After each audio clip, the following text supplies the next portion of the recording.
announcement posts being posted. Things to occur within short order. We appear to be live. So, Oh no. who would like to give the recap for inspiration? Yes. I volunteer as a preacher.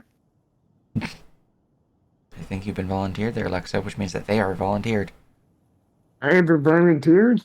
Oh no. You're I already talked so much. Yeah, Oh talk my some gosh, more. he's talking out of game doesn't count. Well, we, last session, and a group of unlikely companions, we met up, being brought together by the Sword Lords of Westside for a mission into the Stone Remains. We've gathered a lot of good info about the other groups coming in this area and a little sniveling troop known as Tortuccio just had to be himself, as was expected. However, we have been sent to the Stone Remains to reclaim it from the Stag Lord, or to purify and remove a corrupted magic tree from the area. And if either of those goals are achieved, and more likely if both those goals are achieved, because you have to go for gold, we will be made the barons of this land and be given resources to start our own kingdom. Beyond that, not much of interest has happened. However, when we ended, we were getting ambushed by a pack of beasties that we had not yet identified. However, they are canine in nature. But what about the handcart? Yes, the most important point of our journey. We haggled for a handcart, which First thing we did as a party combined together was buy a handcart. indeed, which we are now carrying around our rotund foul friend. Indeed. Said handcart. But with that, you have earned your inspiration as we see to the north the canine-like creatures jumping down from the rocky outcropping, growling. You can see that they look quite hungry. To the south, Carter will find additional threats, and will be dealing with those during the combat, since their player is not currently here. Elegant way to deal with it. Yes. From that, though, roll me initiative. Initiative shall be rolled. I'm going to add some combat musica. Where did I put it? There it is. 7. 9. I got 9. no bonus. Wait, why don't I have a bonus? Hold on, it should be... What the heck's up with that? The macro still has a -2 in it by default. Mm-hmm. Gosh, I thought I changed that. No, hold on a second, I did. Other than it, hold on a second. Why? No, my macro doesn't. All right. Your one has that Kotak, so I got that for you. So you're actually an 11. What? I can set my initiative here. If you right-click on your initiative macro and click edit, there's a -2 in there. That shouldn't be there. It's an old thing that we keep forgetting to remove. So, you know. Oh. Hey, look, I'll fix that now. Sort of like how the basic spell macro still has geyser as the base. Yeah. I thought I fixed that. Oh, you didn't. Well, it's fixed now. Oh. All right. 1, 2, 3, 4 rolls. Is your initiative updated, Jesse? Or are you good? I just updated. Yes, Cool, thank cool. you. Though. All right. Sorting initiative. Unfortunately, I rolled really high for a lot of the thylacines. Actually, I need to check something because I believe I have disadvantage on initiative. Excellent. Yes, you do. I remember seeing that. And I was like, why would he take that? All But right. fair enough. So, while they're checking that, for combat, if you have played 5e or Pathfinder, like any of the older editions of D&D, it should feel pretty familiar to you. Have you played any of these editions, Kotek? Yes, I've played 5e. Excellent. Okay. Very little, but If you have any questions, feel free to ask. This one's going to be very much of an introductory. I'm going to be playing the thylacines somewhat stupidly to help teach combat. There is a pretty big change in that tactical bonuses and the like are pretty heavy. So like moving to flank an enemy, that will be a pretty beneficial thing. Charging is something you could do, so you can actually run forward and make an attack with basic action instead of just I take the dash action, or I move and then attack with. So there's a lot of things. Feel free to ask questions. I recommend keeping an eye on the combat rules section of the PDF, as that will help you out. There's also a cheat sheet, but it's outdated. It might still be helpful though, if you want to send that It to him. still has Alexa. some good. He already has it. Cool. And I'll be making a new version this week. Excellent. So But feel free to ask any questions you might have throughout the combat, and we'll explain what we can. okay, thank you. Yep. But we will begin the combat with a thylacine. All right. really quick, Devil. If you want to bake disadvantage into your initiative macro by default, just add a line of code, like you know how under init equals 0. Yeah. Add one under it with the same brackets, H colon advantage with a capital A equals 2, and it automatically will at disadvantage. Mm-hmm. Oh. Yeah, if you, I like to do it where I put it in the thing, and then after the macro rolls, I put it again, but mark it as a 0. That way it keeps me at 0.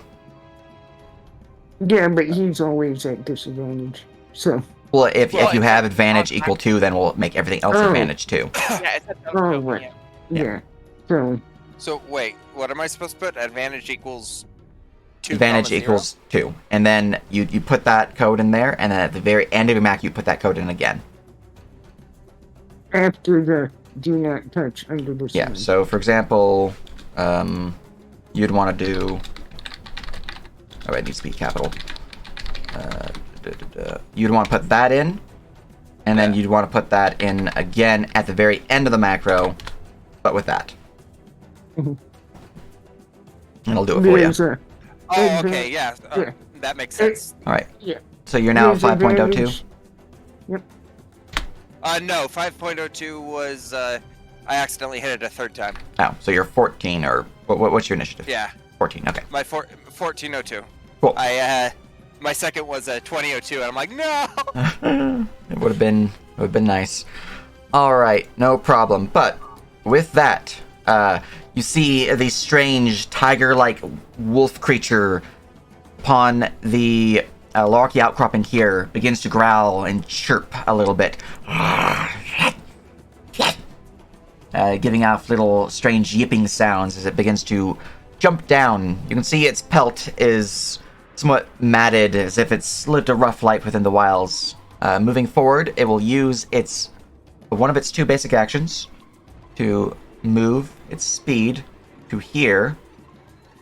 Actually, no, it does have enough movement. It will use both its basic actions to charge. Charging is a special thing you can do, where you can use one basic action to move half your base speed and get an attack at the end of that. Or you can use both basic actions to get a full double speed and get attack at the end of it. And he's going to use both his basic actions to get the full double speed. Also, advantage gives a penalty to armor class to the charger, but gives them advantage on the tackle with the attack. Yeah, charge gives that. Alright, my little puppuccino is going to do the thing known as this. Charge. It will rush forward fangs bared and will bite at your legs. 23 to hit. That's All right. Does anyone nearby have anything that they can do to prevent this? All right. Not yet. That is 13 damage as it bites deep into your leg, piercing through some of the chinks within your armor, dealing 13 physical damage to you. So you can just select your token in the campaign window, or in your selection window if you do have it there. There should be a button called Damage near the top, a big red button. Yep. And then you just want to select that and then hit 13 and make sure the damage type is set to physical, or piercing, slashing, whatever. I'll take piercing. Because that will apply your DR automatically if you do it that way. Oh, nice. Alright. It is a flesh wound, but it is still a bleeding wound as the creature nips into your side. From there, the creature does have a quick action available to it, and while it gets close enough, you don't quite realize it at first due to the pain throbbing within your leg. You do swiftly notice the stench around this creature. It has a very pungent musk. I need everyone to give me a body save.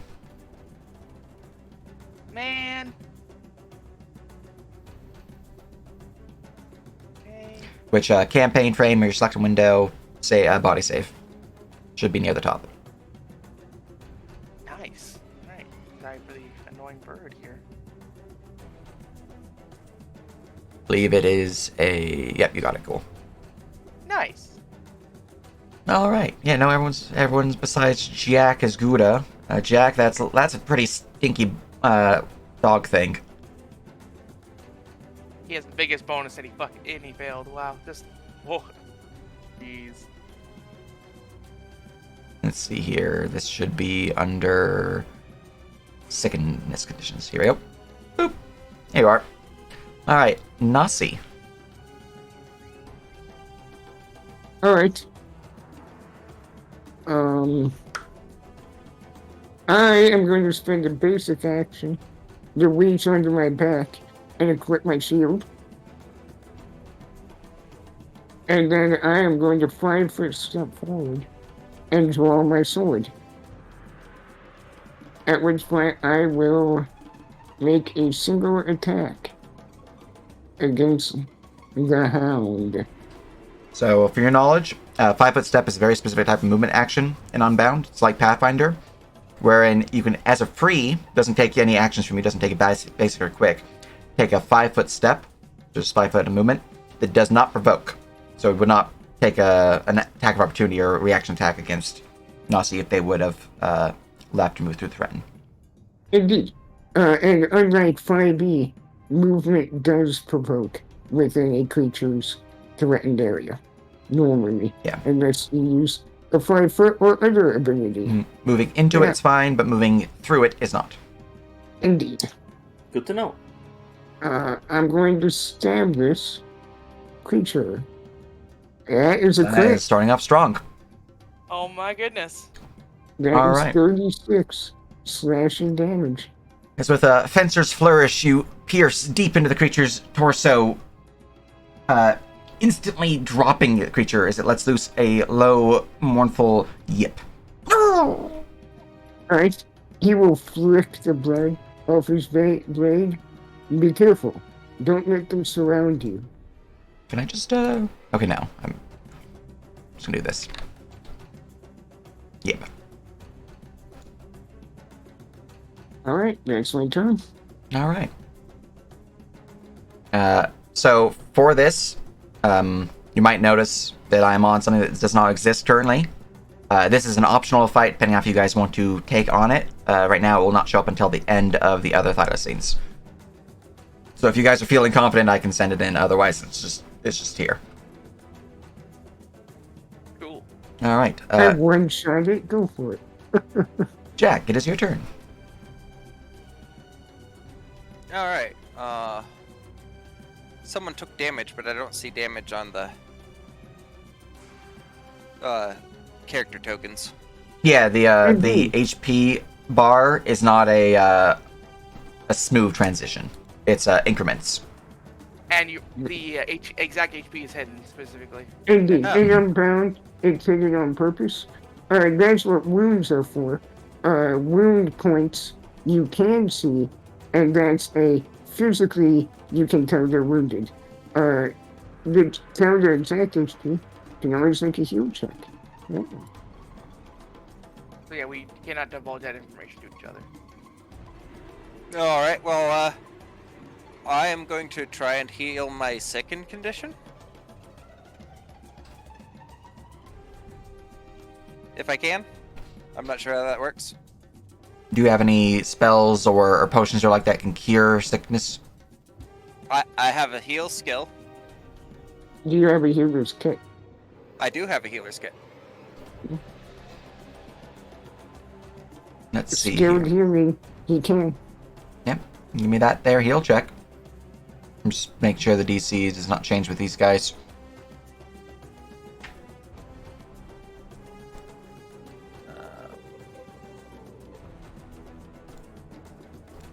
As I try to find my skills. Right, this would adventure skill. Heal. Really? Okay. You have any luck or the like, or you can just keep the result. I do have Er, luck. It's just. Well, hold on. You Oh, rolled your that bird. was my bird. That's why. Okay. Well, you have 11 on That the will be- a 12 on the dice. So, Yeah. So- So that's a 6. No, that's a 17. All right. It will take one charge from your kit, but you can, with a 16 will or 17, you will indeed cure the sickness. All right. I'll go ahead and do that. Nice. All right. Just a doctor over here curing their stench. Ugh. Get some smelling salts. Yep. I mean, it's up to you how you flavor curing the sickness, whether it's like a rag around Yeah. the mouth or smelling salts or whatnot. But there you go. Yeah, just dab some alcohol in a rag and start huffing that. Like, yeah, That's the good stuff. that's good stuff. I don't care if it stinks. I'm good.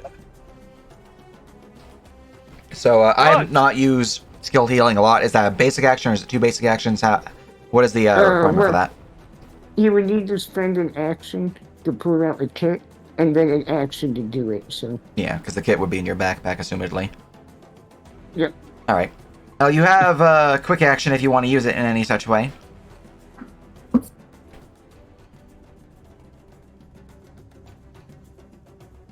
No, I'm pretty sure that's all I've got All that I right. can do.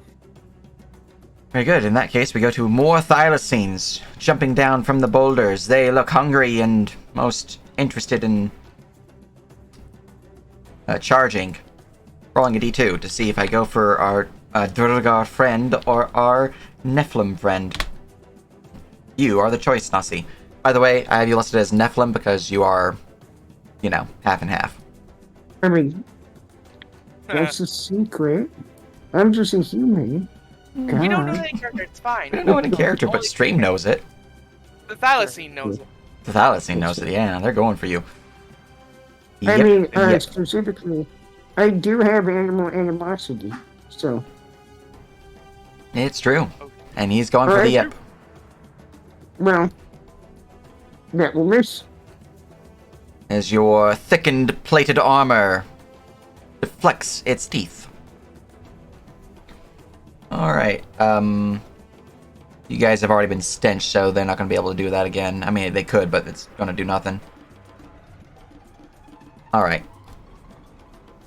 Oh, I just read that Animal a bird? Animosity. They would have, they'd have gone for you without the D roll. But, here we are. Oh, It's, Bethesda. So I'm just going to do another Yeah, charge, bird. focusing you, because you're an Animal Animosity. We have a bird, guys. A bird? Welcome! Yeah.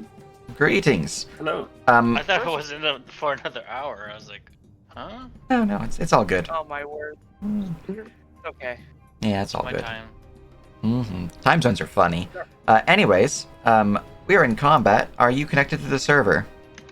I can be in like 2 seconds. Alright, well, when you connect, you can roll me that there initiative. You you have to direct connect. It's in the general chat above the giant list of code. Yeah. Because the map tools servers are currently down. I'm sorry, guys. I really thought it was like not for It's, another it's, hour. It's all good. We were kind of worried if you're okay, is all. Indeed. Yeah, it's no big deal. It's a second session. Mhm. Just for clarification, the normal start time is an hour ago. But yeah, Yes. second session. Working out the kinks. Mm-hmm.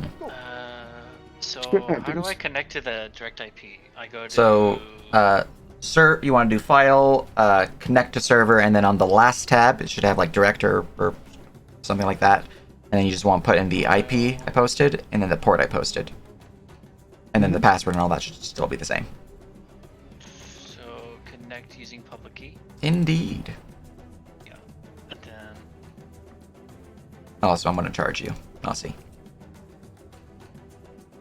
Okay, Well, go to this- direct, then put the IP here and port. Pretty bad roll. Alright. Oh god, it's my turn already. Yes, our tree friend.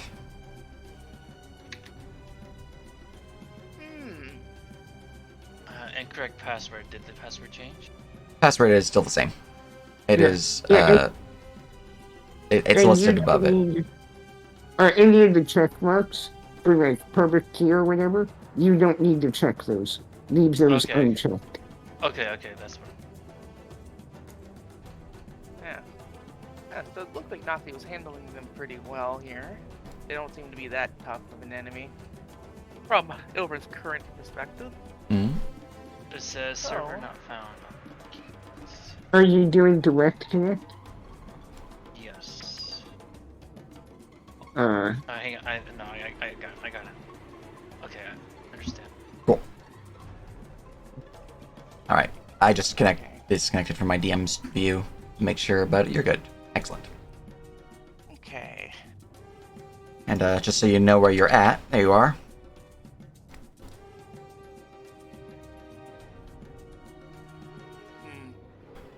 See, we haven't taken that much damage. Forgive me, I have been thinking about what I wanted to do here, but Mm-hmm. Oh, and of note for the players who are new to the system, for ease, animal companions, familiars, all that good stuff, go on your turn. yes, indeed. Yep. One thing, so I want to delay the open. Can I still have my bird do an action? Oh. Okay. Excellent. Thank you. So Ilfrin's going to hold his action for now, seeing that his action currently is not entirely necessary. But in the meanwhile, the annoying bird, to everyone else, it's not nearly as annoying as it begins a bardic performance. I don't need to do this, but I will do this just because. Alright, it's actually pretty annoying. But it does give you all +1 to AC. Ooh, it's pretty nice. And it's pretty good. And for now, it will remain with Ilfrin. It'll ready a basic action to fly away if these enemies get too close. So, to apply that +1 to AC, you can either just mark it, you have it. There's also a limber. You can give yourselves limber 1, which you can do by using the character updater, and the first tab that pops up, you should see like limber and just put a 1 there. That's nice. Mm-hmm. Yeah, giving everyone boots. Look at me. Yeah. Alright, the annoying bird has sung a most annoying song, surprising to give you guys defenses. Toe I'm gonna attack. flavor it as annoying. I'm gonna flavor it as annoying the thylacines. There you Excellent. That works. go. Distracted. Kotak is gonna, it's one of his actions to pull out one of his hammers. Hmm. Does that provoke? I assume not, but double checking. No, drawing your weapon you're trained in does not work. Okay. As long as it's like on your belt or something and not in a a backpack. bag packed away. It would be on his belt. Yep, you're good to go. I do have twin draw, so as a as free as a part of the same action, I pull out the second one. Huzzah! Nice. That's pretty fancy. Mm-hmm. Yes. Then as my other basic action, I'm just gonna swing at the guy in front of me. Excellent.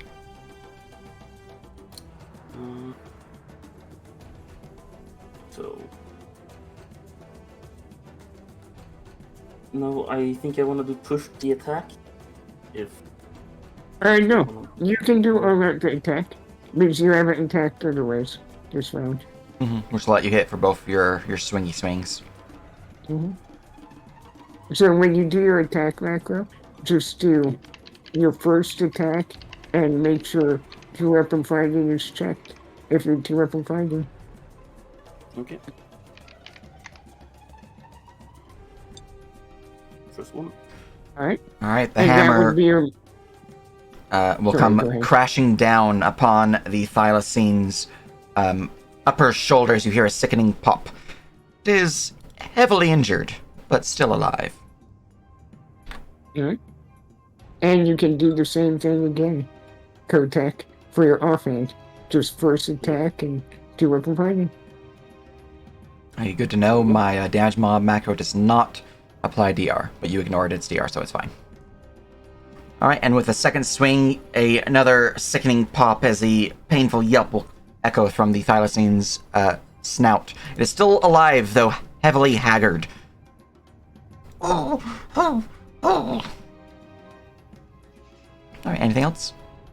I have a quick action, right? Yes. Can I use...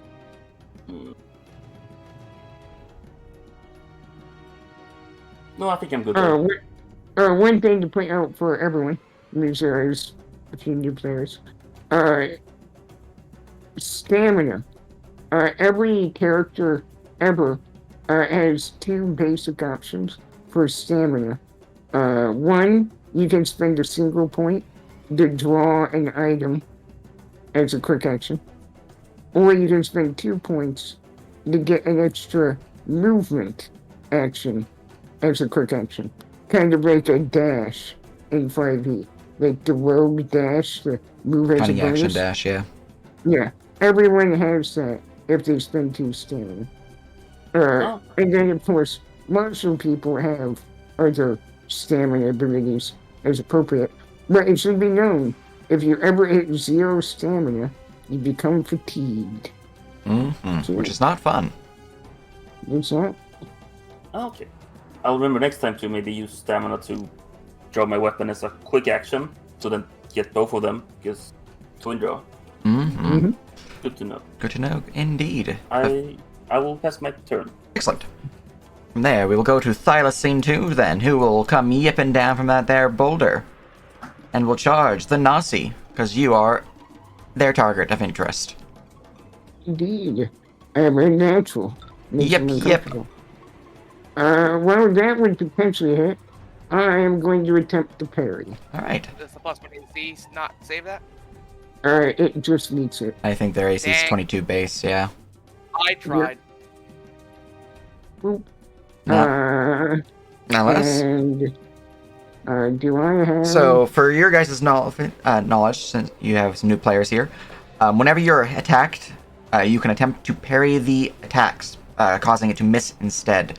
You have to beat my attack roll to parry it. You cannot parry every attack, as like if something is like a huge creature is trying to attack you, you might not be able to parry that unless you have certain features, such as you wielding a kite shield or something of that nature, but generally you can always parry creatures of your same size or smaller, and I believe also one size category larger. Correct me if I'm wrong, Alexo? Yeah, by default is 1. Okay, yeah. Category larger. Yeah, one size larger, and then anything smaller than that is fine to I parry. believe you also have to have a weapon out to do that, or a weapon or shield. But yeah, weapon or shield, or if you're trained in fists, you can Yes. parry with your fists. Mm-hmm. But that is the benefit of the parry skill. Unless there's anything that Nasi can do to increase that by 1, that is a failed parry, though. Indeed, I'm afraid that will hit. Alright, as it manages to push past your defenses, weaving beyond your blade and nipping at your leg.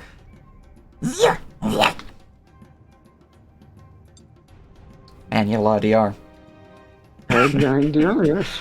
Very good. Heavy armor and shield user. It is true. One quick thing I would like to point out for the Martian people about drawing weapons.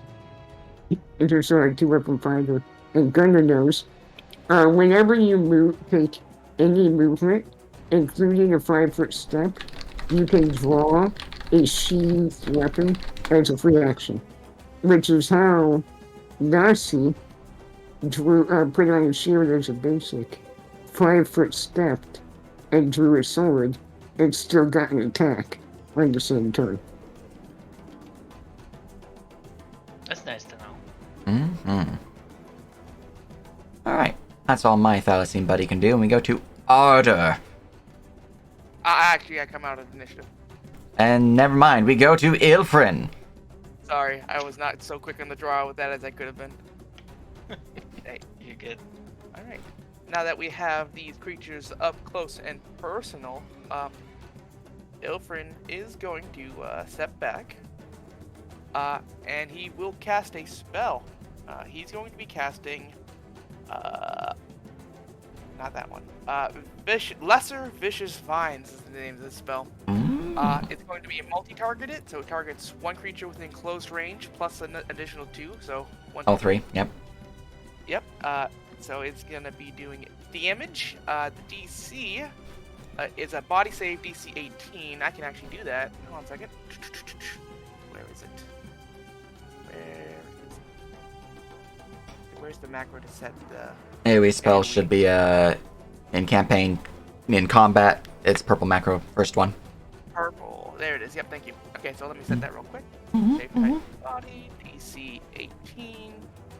Well, you have to do the roll the spellcast and damage. Oh, you're right. You're right. I'm getting ahead of myself. I apologize. And again, as I mentioned, I'll admit this publicly as well as privately. I could not do my macros ahead of time. I apologize. It's all good. All right. So the DC. Actually, I will do extended cast on this. So the DC would be 12, but it is 10 instead. I at least know enough that I can do it verbally. Okay. So I need to hit DC 10 for this. Easily. All right, excellent. All right. Yeah. Conjured vines. Indeed. All right, so let me. Yeah, so vines sprout out from the ground, wrapping around all 3 creatures.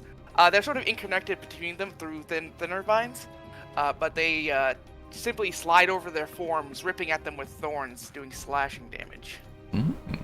Body DC 18. You Oh, I have didn't to roll the damage. Shut up! I know why we have macros for this. I believe AoE spell does not apply DR to the damage done, so just make it 2 less damage than normal. 2 less? Okay, Yeah, that 2 works less. because it's a 3d8 plus 2. So here we go, double checking. Yep, so this is instantaneous within 30 feet. Just double check my stuff. Okay, so that's 11. AoE spell. Actually, if you set the damage type to physical, it should. I remember I updated that part. So you can just add 2 more to Okay. that, 13. So it's 13. Okay, Yeah. so save. I forgot that I fixed things. Save is half. Damage is slash. I Damage know, save for none. Oh, It it is is save a for none? It's a targeted effect, which is always save for none. AoEs are saver half. There we go. Hey, Aha! I did things. Also, the DC is 18 because I'm targeting 3 or more creatures. Oh, get out of here! I died! Get out of here! I rolled a natural 20 and a 15. Out of here, sir! I also rolled a 2. 18! Oh, man. Oh, that's so hot. Whatever. Okay, that's fine. Well, Alright. that is my turn, and I'm not using my quick action for anything, so it's all good. Yep, the vines wrap around one of them. The others are able to weave and dodge out of the way just in time. But the one who was unable to get out of the way is held, crushed, and pierced by the vine. Indeed. Alright. For Ardor, I previously had you marked for the combat to be basically dealing with some creatures to the south, doing your own combat. But now that you're here, with a quick rapid fire pew pew pew, those creatures are now dead. You don't have to expend any ammo, and now you can actually join the fray. Okay, can you describe the scene for me? Like, Yes. I obviously see these 3 foxes up front. Is there anybody to the south, or you just Set me up. Yeah, so you guys were running along, you more accurately, sitting within the cart along this main road heading west towards Oleg's trading post, when all of a sudden, upon the northern rocky outcroppings and to the south of you within the undergrowth of the brush and the scrubland, a group of thylacines, small tiger-like dog creatures, bursted out looking fairly malnourished, fairly hungry, charging you and snarling. They ripped into the leg of your companion Kotak. They ripped into the leg of Nasi. As previously mentioned, you shot all the ones to the south. They're all gone. They don't exist. And now that all remains is the 4, with one having been slain by Nasi's piercy, stab. Now that all remains, though, are these 3 here, with one having been heavily crushed by the hammers of Kotak, as well as the vines most recently produced from Ilfrin. Okay. I have a question in terms of Unbound. Yes. If I try to walk through players, like try to walk through Nasi, in game flight, is that possible, or how do you do that? Yeah, you can move through allies without issue. As mentioned before you got here, though, moving through an enemy's threatened area does provoke in this system, unlike 5e. So, Okay. if you move too close to them, they will attack you. Moving into the threatened area will be fine, though. But if you move, moving here is fine. Moving here to here, or more accurately, moving here to here to here, would provoke. Okay. Understood. Yeah. And their provoke area is based on Their threat range. Their threat range and Yeah. their And- attack, right? Yeah, so they only have the bite attack, which is a 5-foot radius. So if you're moving within 5 feet of them and moving through that radius, they will get a nip at you. Okay. Correct on this, Lexo.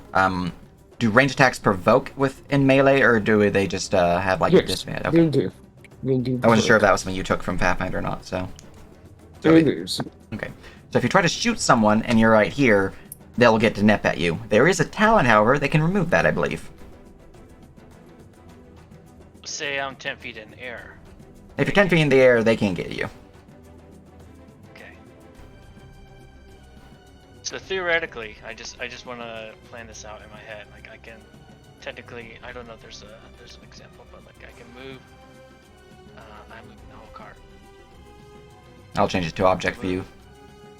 here, and then on, literally like on top of him, There you'd be over top them. Well, and be flying. well, one thing to keep in mind with natural flight, it's actually a little complicated.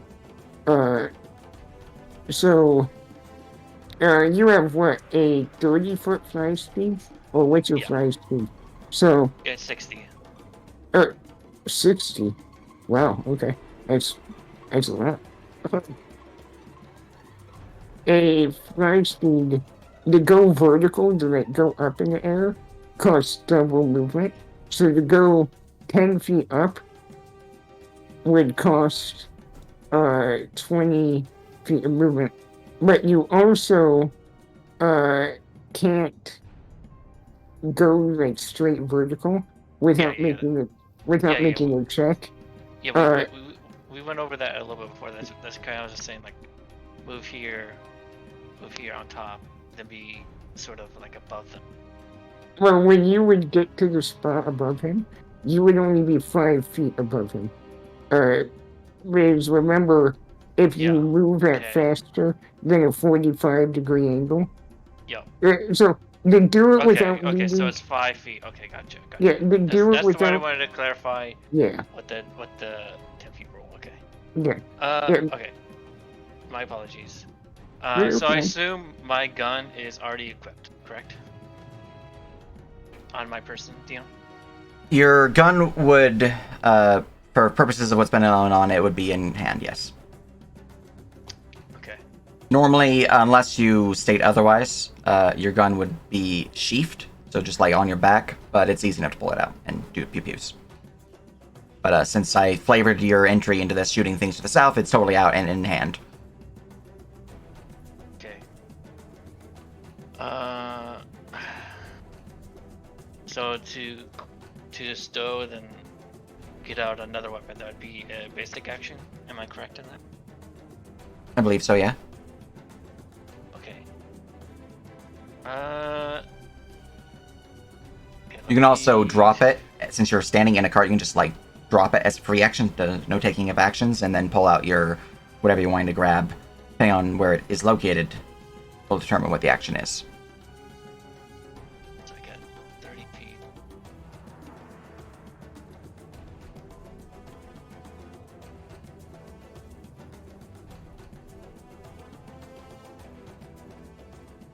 Yeah, I think. Okay. I'll go this way. And then. And you are 10 feet in the air? Let's say 5. 5 feet in the air, okay. And then I'll go. That was 15, so that's. That would have provoked. They ignore the Oh, first yeah. provoking. They have a feature for Was it. it? Oh, they have a Oh my feature for it? goodness. Nice. Yeah, 5 feet up means that you are within 5 feet, because it's diagonally 5 feet within range of them, but you ignore the first 5 feet of movement because of your feature that you have from your tradition. So, because you're 5 feet in the air, Great. that's effectively 25 feet of movement spent. Because going 5 up costs 10. And then you went horizontal 15. Okay. Yeah, unlike 5e, flying in Pathfinder or in Unbound is a bit more complicated. However, as you can see, you can start with it as a racer. So quite potent. Mm-hmm. Though in 5e, it's basically like half races exist to have it. I mean, so, Yeah. I guess then I'll spend the rest of my movement to go. I want to go like right here, All right. then right here, Mm-hmm. get 5 more feet, and So 10 foot elevated. yeah, 10 foot. All right. Do I need to beat any DCs? Let's see here. I believe you have war flight. Yeah. I would say no. That was a pretty nice curve there. Okay. Then I suppose he would attempt to blindside Thysi number 1, I guess, with a shot. Excellent. Do it up. Normal. I guess I'm flanking. Yes. No. You are using a rifle at the creature. There's no flanking involved in that way. No, there's no flanking even though I'm behind. Okay. Yeah. I just wanted to make sure.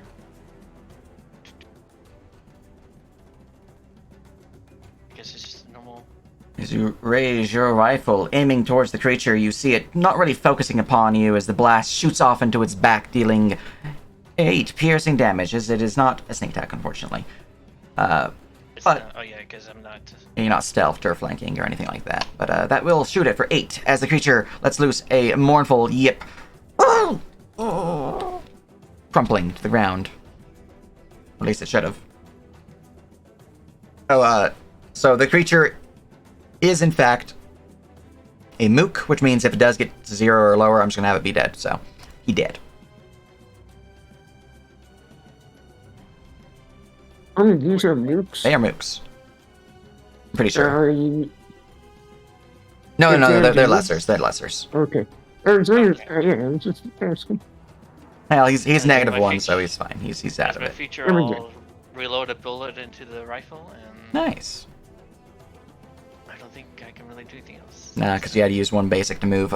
You could use quick to move with stamina. Okay. No, I'm fine here. All right. In that case, we go to the top round of Nasi. Alright. I am going to 5 foot. No, I'm going to stay here. This is a good spot. And I'm going to target Skyracine 2 with my basic attack.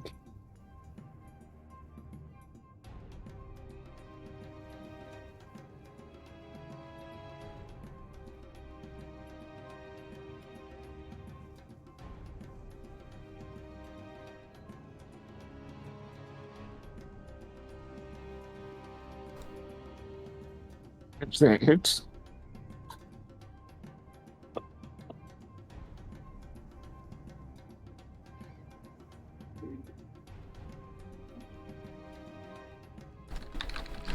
A 19 will definitely hit. Alright, 18 damage. All right, as number 2 is pierced by the blade, dealing 18 damage, reduced to 16. Because they have DR. Okay. I am going to push the attack to attack him a second time. Huzzah. It's my under basic action. That It's will a 16. also slam 21. into it as the creature yelps out. He dead. Dang. Alright. And with him down, I'm going to 5 foot there. Alright, Kuta. You can flank him. All right. My turn. At this point in time, since there's only one thylacine left, I will ask you guys if you want me to add the additional creature in, or you'd like to wait till next round and see where you stand. Hell yeah. That's my opinion, at least. Hell yeah, brother. I Do agree. you guys have I more think- difficulty? Bring I on think the Go for it. suffering. we can handle it, and we need to make these roads safer anyway. Mm-hmm. This will be a future trade road. It's true. All right. Rising up from the rocky outcropping above, you would see a thylacine, though this one larger, more muscular, doesn't look to be as malnourished as the ones down below. And it is looking at you with both hunger and fury. The brush thylacine, native to these stolen lands, is seen. Is there any checks you can make on this, such as Nature would be nature? appropriate. I Excellent. don't need a nature check to say that the regular thylacines are cuter. Cool. 20 total. Not damn. All right. What would you like to learn about this creature? How is it different from these other thylacines? They seem to be, obviously these seem to be pack hunters of some sort, but this Yes. one seems a little bit more, vicious. So how does it differ? So these ones, as you can tell, just physically speaking, is larger and you can see is more muscular. You likely believe that it'll be a heavier hitter. Additionally, you can tell that this creature has, from within its time and from just like the way it has been, I can't think of it. The way it has evolved within the lands. The creature has learned how to strike with most powerful jaws, able to lunge forth with surprising speed, and can move forward, confusing those who thought it was not quite so fast. Those are flavorful representations of feats it has. Okay. Additionally, you know, the creature, like its companions, its lesser kin, is a pack hunter, and likely has some features related to that as well. Alright. Well, it's a good thing we clear out its skin then. With the fact that you rolled at 20, I will also give you this. The creature's pelt itself, you can tell, is very patterned in a way that you believe it would have a greater ability to hide and stalk its prey within the plains and forests of the realm. That's what you know. Alright, Ilfrin will briefly speak to his companions. This one. it will be a tougher beast to handle than its kin. All right. Its pounds may be dangerous. That's all he'll say. Creature will begin growling a low growl before. Yep, I have this feature, which means I will prefer to use pack tactics. And I also have that, so the creature is going to charge forward to here. Because of its nimble flanking feature, it is considered flanking you. Nasi. Nice. As it will rush forward, it will nip out with surprising force as it seems to use power attack. Reggie. So this is a flanking power attack against you. Nip. Alright. Wow, I rolled horrible on my attack roll. It's good. Wow. Even with the reduced shield bonus, that will miss. Excellent. All right. You realize that this would have been even deadlier than you were expecting, as its ability to flank and get around you was even able to bypass some of your more personal defenses. You think it has an additional feature that you did not see because it missed. But that is what I could do with my creature. This creature's musk is different than the others. It is a bit stronger, so I am able to use this. Get musked. DC 13 body save. For everyone within 30 feet, which would be everyone. Yep, that is everybody. Yeah. Alright. I don't like this. Uh-oh. Nice. Alright, Bird. You or die, Bird. Learning how to go to body save. Yes, so you can select your token either in the campaign window or the selected window. You should see under combat, I believe, the green button body save. Nice. Nice. Bird bodies for life. It's literally just under. Yep. Gotcha. All right. So Kotak, you feel the stench. It is quite potent. This thing is definitely reeks. It's like a fair, but not so friendly, and 10 times worse. Also, it doesn't steal your socks. It steals your flesh. Yeah, I'm still sniffing. I'm still huffing that mask full of alcohol. Mm-hmm. All right. That is all the brush stylusing can do, and we go to Jack Sertova. Oh, lovely. I am going to toss a fire popper at the thylacine 4. Just dig in my bag, pull out a little something, and toss it. Excellent. Not advantage, not charging, not flanking.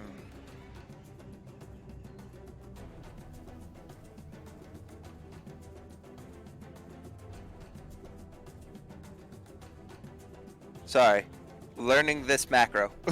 Mm-hmm. Generally, if you don't have anything crazy going, you can just hit it and then hit OK. No, why? Because I did the body save. Oh, that's a 12 plus Oh. 6. So it's the same thing. alright. Okay. The damage is different, Wait, though. wait. The damage is +4 instead of -1. So you'd have a 10. Yeah.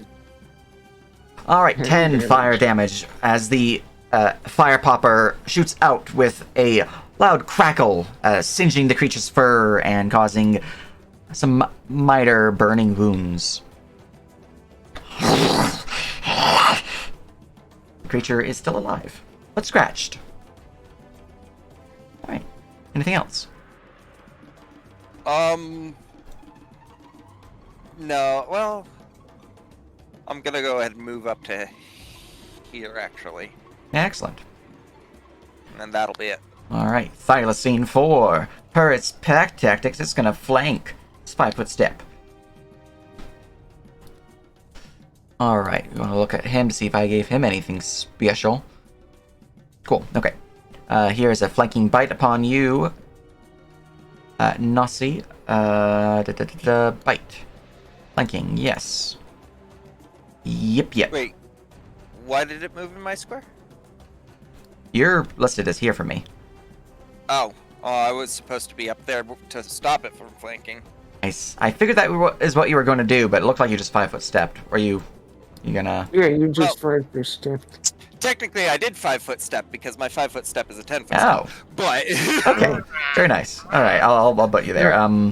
This You creature just did it. does not have nibble flanking, so that is not a flank. But it's also a It horrible was miss. risk regardless. The creature is then Yeah. going to use its quick action to activate Apex Hunter and do a quick attack. Yep.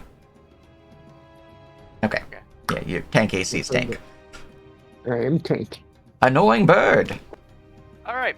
So question, real quick. First off, actually, not even a question. I will say this. The performance continues, so everyone continues to have the +1 AC until further notice. So, if I'm 5 feet off the ground, would I be considered flanking if I attack this creature? You would need to have Alright. Nasi below them 5 feet. Yeah. That's what I thought. Dang it. Dang it. All right. That's fine. Does Jack have a melee tool out? yes, his cane. You know what? The bird's kind of got the gall to do this. So the bird will flap over in this. Let's see. Well, it has to be straight line, huh, for flying. Unless I make a DC. What is it? DC 5 turn. To make a 45-degree turn, you will need to spend 5 feet of movement and have a DC 15 fly. Well, no, 90 degree is 15. 45 is, Okay, so I'm not taking a turn at greater The book than will need to be updated in that 45. case. So this is less than 45. So I actually don't think I need to make. Yeah, no, that's not much of a turn. 45 would be like... Yeah, indeed. 45 would be like this. yeah, no, indeed. It's as long as, the book's right, Sage. It's, Okay. as long as you move at least one square before you do the little boop. Yeah. Mm-hmm. Second here. Damn it. Alright, I think I'll actually have to. Dang it. Never mind. Alright. You know what? I will. It's fine. What I'm gonna do is just, you know what? It's just gonna go ahead and just charge. What it's gonna do is gonna move 10 feet and move 5 feet up. So change the elevation. I didn't want to move it close anyways. Mm-hmm. Okay, cool. And it's gonna attack the thylacine here. Okay, so pecking, advantage, bam, charging, yes. Okay, and boom. Oh my goodness! Oh my god! The Alright. bird swoops upwards and viciously digs its sharp beak into its hide. It actually crit. I can't believe this It bird is crit. heavily injured the thylacine as it nips out towards the bird, but the bird is able to fly out of the way just in time, avoiding the creature's jaws. It hungry licks its beak. That bird's pretty mental. Man, it's more than just annoying. Yep. Alright. That's it. Kotak. The stench is quite annoying, but it is your turn. For full knowledge, the sickened condition provides you a penalty of active reduction 1 and weaken 2, which means that you have a -1 to hit and on skill checks, as well as a -2 to damage while sickened. Noted. It shall not make Kodak apply to will your kind of token. hurl. Oh no. He'll kind of hurl, but he'll kind of stop himself. And so if I take a 5 step up, would I have like a flanking You would. on the final scene with nothing? Yes. He'll do that. Hmm. Hello. No, you're gonna die. Please, just die.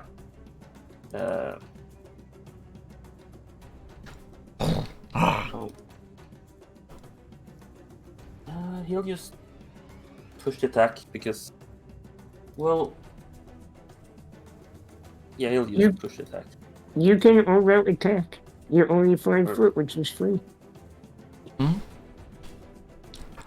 Yeah, push the attack is generally a thing you would do after your first attack. So you do your either basic attack or all attack, and then you do a push the attack after. So Mhm. Yeah, he'll. All right. A solid swing upon the creature's side as it crunches into its bone. You hear a most painful yelp, though not as painful as the one that you hit first, as you didn't hear any popping of bones, but it is injured. It's looking heavily haggard, but still alive. You have one action remaining. It's 2-weapon fighting. So You have your second hammer, and then you have an action remaining. yeah. And with that one, he dead, bro. Nice. Good job. Can I spend 2 stamina to move as a quick I action? believe because you 5-foot stepped, you do not have any movement remaining. However, I will allow you to spend the stamina to move as a quick action and just not 5-foot step. If you prefer to do that. Well, doing so would have been provoked. It's true. So Oh, so basically, 5-foot step five-foot is a step, quick action, or? 5-foot step is no, free, so- it's just if you do 5-foot step, you lose all movement for the round. Yeah. Oh, okay. Yeah, No, indeed. It was fine. Your choice was fine still. Yeah, so, it's a decent choice. I'll throw a hammer I'll at do the other my one. action to. yeah. Oh, I gotta pick it up though. I'll have 2 hammers, and you also have throw skill to actually hit him. That's true. Yeah, I'm just gonna use my action to step up next. Or wait, I can't. Well, can I do an action, basic action to then move, or can I not move at all? No, 5 foot basically. It is a special free action you can take on your turn that allows you to move without provoking, but you can't take any other movement actions that turn, essentially, in return for it. Oh, okay. Hmm. So I'm kind of stuck here. Yeah. Yeah, I'll just stay here, I guess. All right. Very good, very good. I believe Nazi has it. He has it. Yeah. Okay. Girlfriends. It is in fact my turn. All right. So, Ilfrin, seeing the other Thylacines thoroughly dealt with his aid, I will add, he did help. It's true. Shut up. You damage them with your vines. He my DC, I swear to. Anyways, Ilfrin will begin casting another spell, targeting the Brush Thylacine here. It is not going to be a damage spell. Real quick, I just want to double check. Ongoing put on rounds turns it into minutes? Minutes, yeah. Yes. Yes, indeed. So normally this would be a multi-target, but I'm actually changing it on the fly. He's going to cast a spell known as Lesser Grasping Vines. It's going to be close range, ongoing, and it's going to apply an entangle effect on the target. Thick vines erupt from the ground, and they will... Oh, let me see if I cast the spell first. That's probably a good idea. Magic skill, Conjuration. This is going to be a DC 12. Excellent, clap. crushed it. Alright, so as I said, thick vines will erupt from the ground, wrapping around its limbs and body. It will separate from the ground as it does so, sort of like encasing it in these thick, vibrant vines. And it is going to be a DC 17. Let me set this up. Actually, it's one target, right? It's one So target, DC 17 save, yeah. Versus Entangle, which applies unbalanced too. I should know that I should be rolling the mob body save, not the player body save for my creature. There we go. He tried. Ooh, He does tried. it apply? Well- Yeah. Also, for other people, the mob saves only show the beat's dice roll, not their modifier, because we don't know their modifier. All right. As the vines wrap around him, holding him within this ball tangling of plant matter, he is entangled. He has -2 to attacks. Yes. Very good. Mm-hmm. The Alright. bow has been awakened. And if you want, you get saves every round, yeah. Mm-hmm. All right. I'll probably put that as well, just to be closer. Excellent. Order. There's a thylacine bigger than the others beneath you. He'll be like, holy crap, and he doesn't want. He thinks the creature can't really reach him with his teeth, but after that musk thing, he's kind of like, And I'll well, say, before you move, I yeah, would like to point out you came from the right. yeah.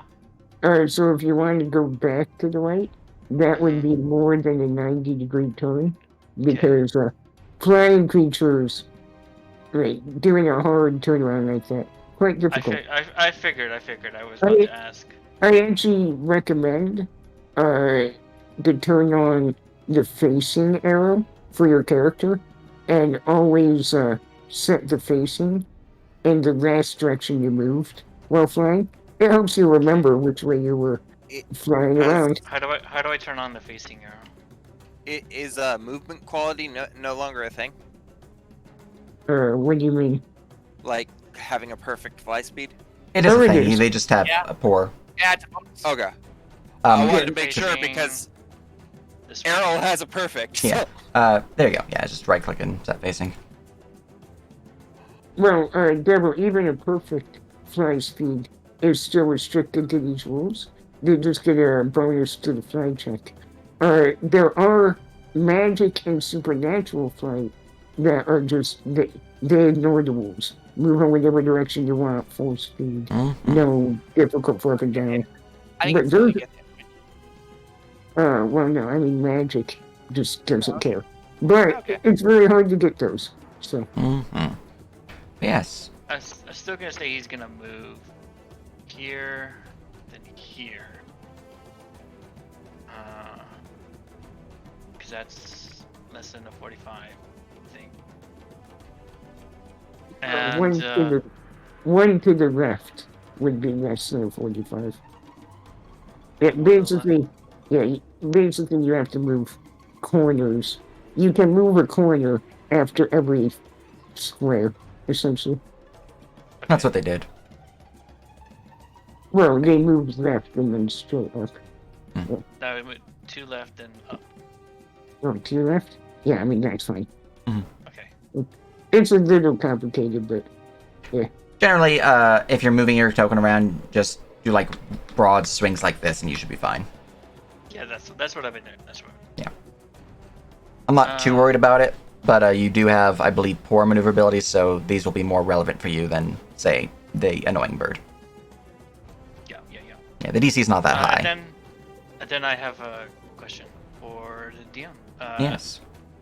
If I wanted to make it stealth, is that a free action or is that a basic action? What is that? Stealthing will be part of the movement, I believe.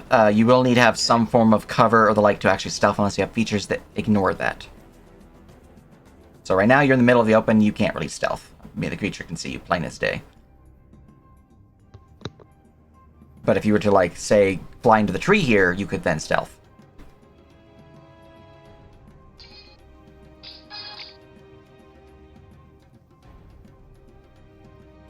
Okay.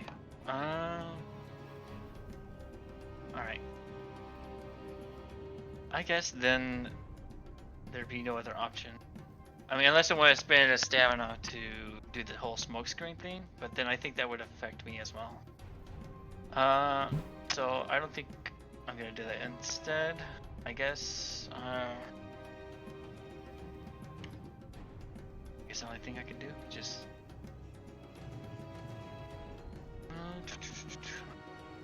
Sorry. It's all good. Flight is a complicated thing. This I'm is the just purpose of looking this at fight, my learn. abilities. Mm-hmm. It is the tutorial combat, hence why you are fighting lessers, and average, I believe. You see me just throwing out spells here, just not even having macros for them yet, like a complete casual.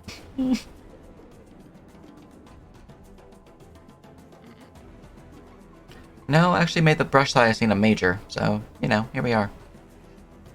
If I use a stamina, that is a what action? It depends on the stamina that you're using. If you're doing it for like a quick action move, you'd spend 2 stamina and you get a quick action to give yourself movement. If you're just spending stamina to do something based on your abilities and it doesn't list, it's generally just free.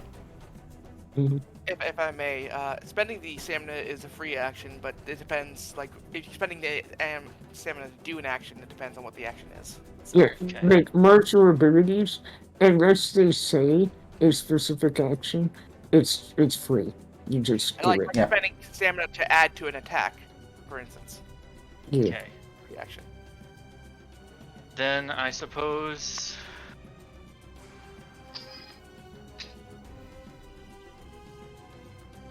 Sure, let's do it. Why not? I want to do my free spend a stamina to do the dry fire, which creates a 10-foot puff of smoke around me. It doesn't really have a thing, but I'll send you the thing in.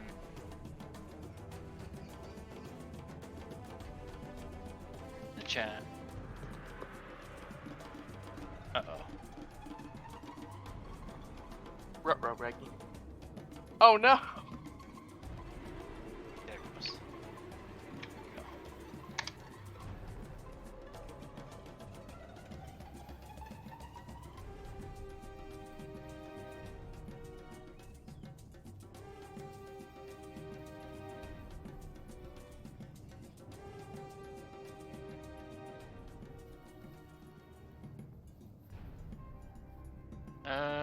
I can't hear anybody. No one's talking. I was muted. I can also Yeah, put they're the smoke to the right if you prefer. Okay. Can you hear me? Yes. Yeah, and no one was talking. That was weird. Yeah, I was talking. Wait, I no just one was was muted. Yeah. Yeah. I thought I disconnected. It's Alright, all good. And then I guess I can do stealth as well. Yeah, you can stealth. Okay. So that okay. Now I know. Mm-hmm. Do. So then I select my token. I go utility. It's like utility. It is venture. Very good, very good. Do make sure to spend the stamina point for the use, which is under combat, spend stamina green button. But you feel pretty stealthy as you are within the cloud of smoke. Where is the stamina change? Right here? Yeah, just spend stamina is what the button's called. I'll just spend one every time you click it, I believe. It's green under combat. Yep. Oh wait, I changed it to green under combat. Spend stamina. Okay. Aha. Okay. Alright, but yeah, no, you do feel pretty stealthy. You are a stealthy bird. Alright. And you still have an action. I still have an action. I can still shoot him. And then, no flanking because I'm literally flying. Now, if you want, you could just let yourself flutter to the ground, so you're no longer in your cloud and not have penalties for being in the cloud. Sure. Alright. I'm vestigial, so I can just flutter down. Yeah. And I move 15 feet, so. Essentially, you just Bro. stop flying and your vestigial will let you flap. Here, Um, can we talk about I'd be at right 5 now? feet. I would be at 5 feet, I think. Right? Well, no. You were 10 feet up, Alright. so you just drop down to 0, essentially. Well, he would still be in the cloud stage. It's a vertical cloud too. It's a Ow. ball of smoke. Well, yeah, but he would. But you can glide to here and you'll be fine. Yeah, Okay. that's true. But you don't have to worry about your facing at that point. Since you stealth within the cloud, the creature is confused as to where you might land, so you will still have your surprise, your stealth on it. As this would be 5 feet above, so you can still see it no problem. As that critical will shoot into it, doing heavy damage. 24, 30 damage total. As the... That confirmed with a 10. Oh, I for some reason I thought the 10 was a 16. Okay. Like, I'm sorry, I'm not trying to rain on anybody's parade, but. No. Unfortunately, no, that is not a confirmed crit, but that is 18 damage shooting into it. That's still good damage. It's still good damage, as the ring of the carbine rifle shoots out, echoing within the nearby hills and brushlands. The creature lets loose a painful howl and looks angrily towards you before turning its head back to its true anger. Nasi. I have DR of 6, so that is actually 12 damage. Wait, your gun, that ignores my Yeah. DR. That's There is no DR. You ignore my I'm DR. done. I ignore your D. Yep. Also, just to clarify why we recommended you get out of the cloud, Clouds like that, if you're looking through more than one square, which we would have been, give a 50% miss chance Yep. if you know where the target is. If the beast had moved where you were in the cloud, you couldn't even target it. Yep. Yep. Oh. Yeah, obscurement is very painful. Mm. But But there's also ways around useful. it. Yeah, so Indeed. for But- you having that particular feature, I would definitely look into talents or items which you could potentially find within Oleg's or back in town in Rostov that allow you to see through smoke and clouds. Okay. It exists. But Yep. there's a really good defensive option for you of, oh, I'm getting targeted. Poof, cloud of smoke. Yep. All right. All right, I believe that was all of your actions to do what you wanted to do. So we will go to Nasi. All right. Well, seeing our fellow friend has landed and might be gaining this creature's ire, I will stand up or step up in case it chooses to move away. And I am going to attack it. Mm. 18 for 18. All right, So- that will slap. Sorry Yes. to interrupt. I do have a question for the vestigial trait. Yeah. It says I can flutter down to 5 feet. So wouldn't I still be 5 feet, or is it completely on there? You can choose if you wanted to. You could be at 5 feet, but you would be in the smoke still, so you would have some penalties, I believe. It's up to you. Even right here, even in this corner. Well, that corner you'd be fine. Okay. Just up to you. So it's up to me on the 5 feet or in the corner. Is that what you're saying? You can be in the corner at 5 feet if you'd like. It's just Yes, that's what. Yeah, that's what I would like. okay. I just wanted to clarify. I could do that. Yep, you are good to do that indeed. Okay. Sorry. That's all good. Benassi, your blade will stab into the creature's side as it lets loose a painful cry, dealing damage to the creature. It is noticeably hurt, but it is still alive. Right? Well, I will swing once more. With gusto. Mm-hmm. That Or will not. horribly miss. Indeed. Mm-hmm. A wild slash. But yeah. If you're wondering why they have not parried, it's because I did not give them this skill. Oh, there you go. Yeah. I wasn't wondering at all. I just didn't think about it. Mm-hmm. Alright. That is my turn. All right, we go to the brush thylacine. It is noticeably hurt. Let me look at my tactics.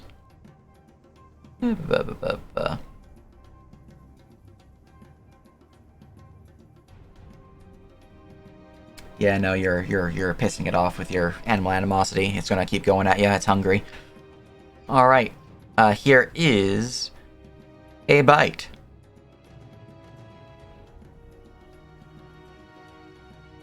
Nope. Nice. Here is a push the attack.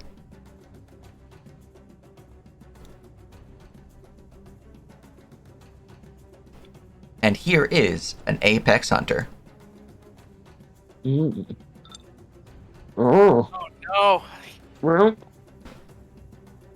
That one under hit visits in that 20. How do I have a -7 on that? Or minus I mean, minus You're 9? injured. You have sickened. Well, I also have -9. That seems a little too high. You're entangled. Entangled is 2. 2, Wounds is 4.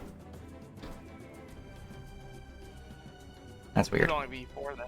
Yeah, I have a +7 to hit normally, so it's a little weird. I'm giving a -2 listing there. Oh, well, iterative penalty. The Apex Hunter does not apply any iterative penalties. Did you actually? I'd probably, yeah. That is a 19 to confirm, but it's not going to confirm because you're shielded, I believe. But that is an out of 20. 21 to I'm hit. gonna roll to parry. I have to Mhm. get in that 20 because Oh, that boy. 20s can't be parried except by another nat 20. Indeed. But you don't know. No. Okay. All right, the creature will rip into your flesh, and as it does so, you see it begins to pull and tear. The creature has trip, the trip property on its bite. Oh shoot! So that is a natural one to pull you to the ground. Wow, these guys are having a bad. You should roll to confirm that one. Yeah. He's good. Okay. Wait, so he doesn't get advantage on that? Oh, you're right. He does have it's 11 No. instead of natural 1. Yeah, there we go. But he doesn't rip you. He's just not Hey, hitting me.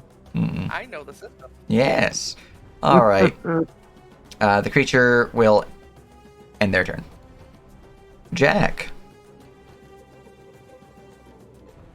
Alright, people don't seem to be bad off health-wise, but who can tell?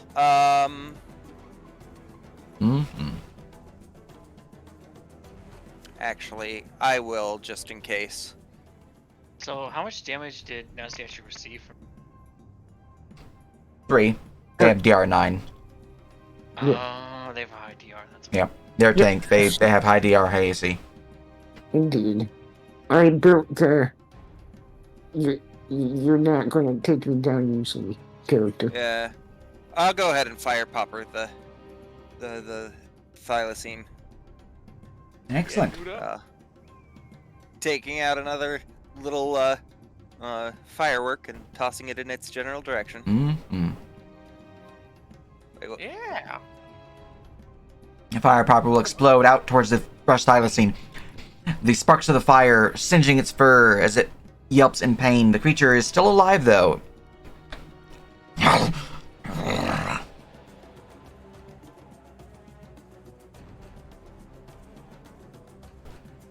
Anything else? I'd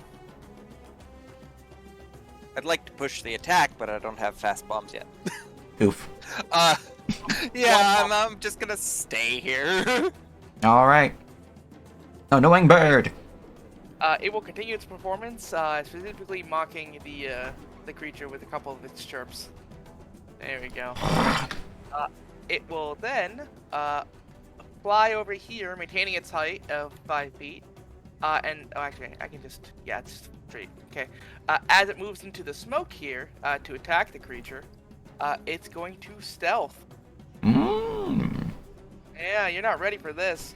Well, bam! Oh, wow. It's Okay, I pretty rolled good stealth. poorly. I wasn't ready for it to be that low. Jesse, You know what? quick No, question. I'm spending a luck point on that. There we go. quick That's question, 50. Jesse. Quick answer. What? What tricks does your bird have? My bird. Because remember, animal companions, if they're not doing something they have tricks for, like attack. Yeah. So this would be like ambush, right?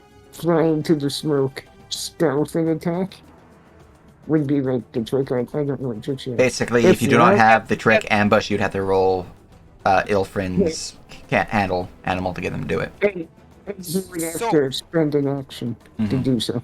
Alright, he To- has To attack. clarify,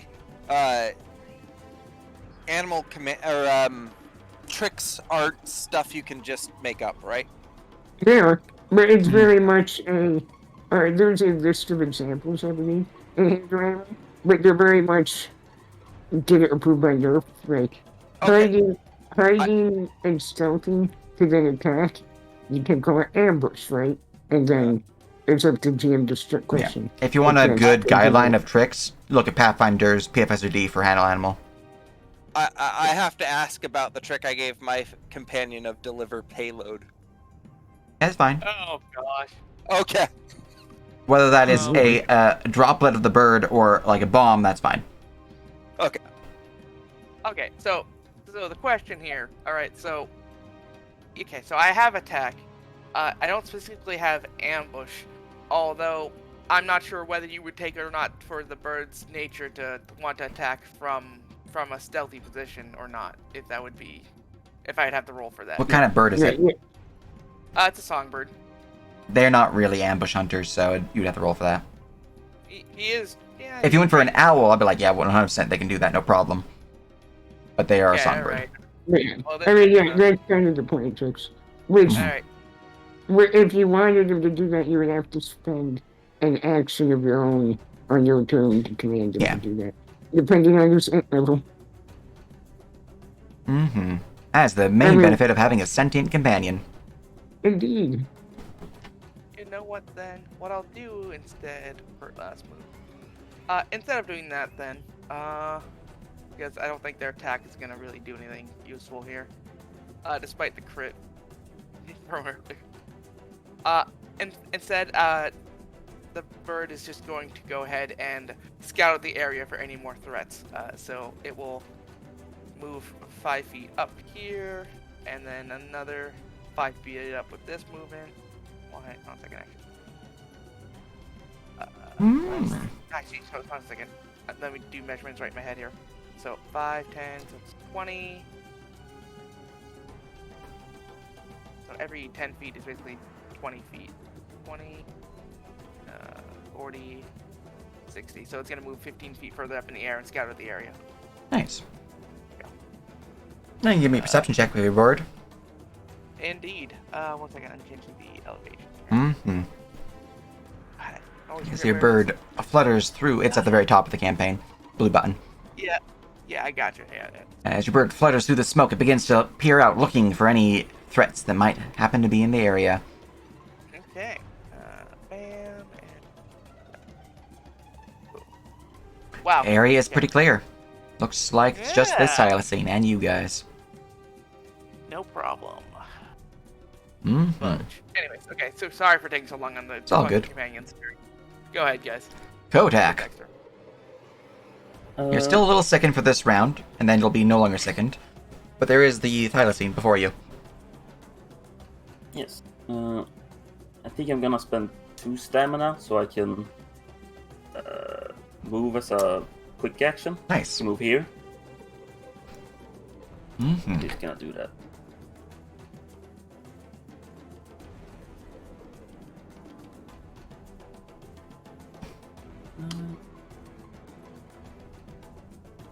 Then he's gonna smash it with his hammer.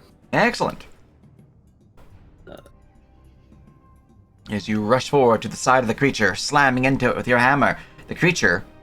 Quick question, Lexo. Do the wounds automatically apply a penalty to AC of mob tokens, or no? No. Okay. That will hit because of its weakened state. You slam into its side. None of the states auto apply to mob AC unless you change it. Good to know. It should apply for my attack macros for mobs, but Yeah, Okay. it applies to macros. It's not AC. Alright. The creature... Oh, I forgot to apply its DR. Boop. Healing applied. The creature is injured by the blow, pushed to the side. Haggard breathing. But it is still standing. Yeah, the second one. That one will miss as it manages to jump back just in time. Alright. Okay. I do have one more basic action. Yep. You could push the attack or you can do something else. I will do that. Alright.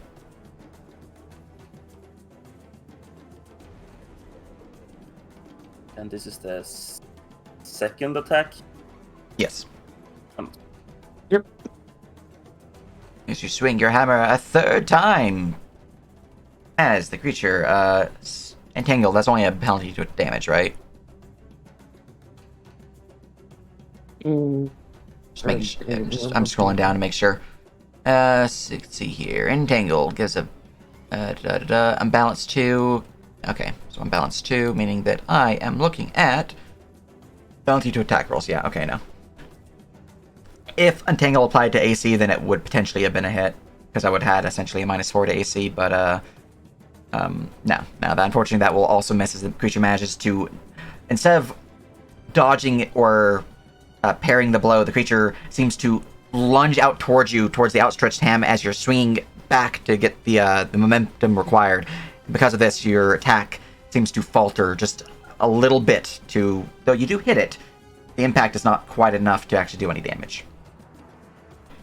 A miss. Yep. All right, and that is all of your will be. actions. And from there, we go to Ilfrin.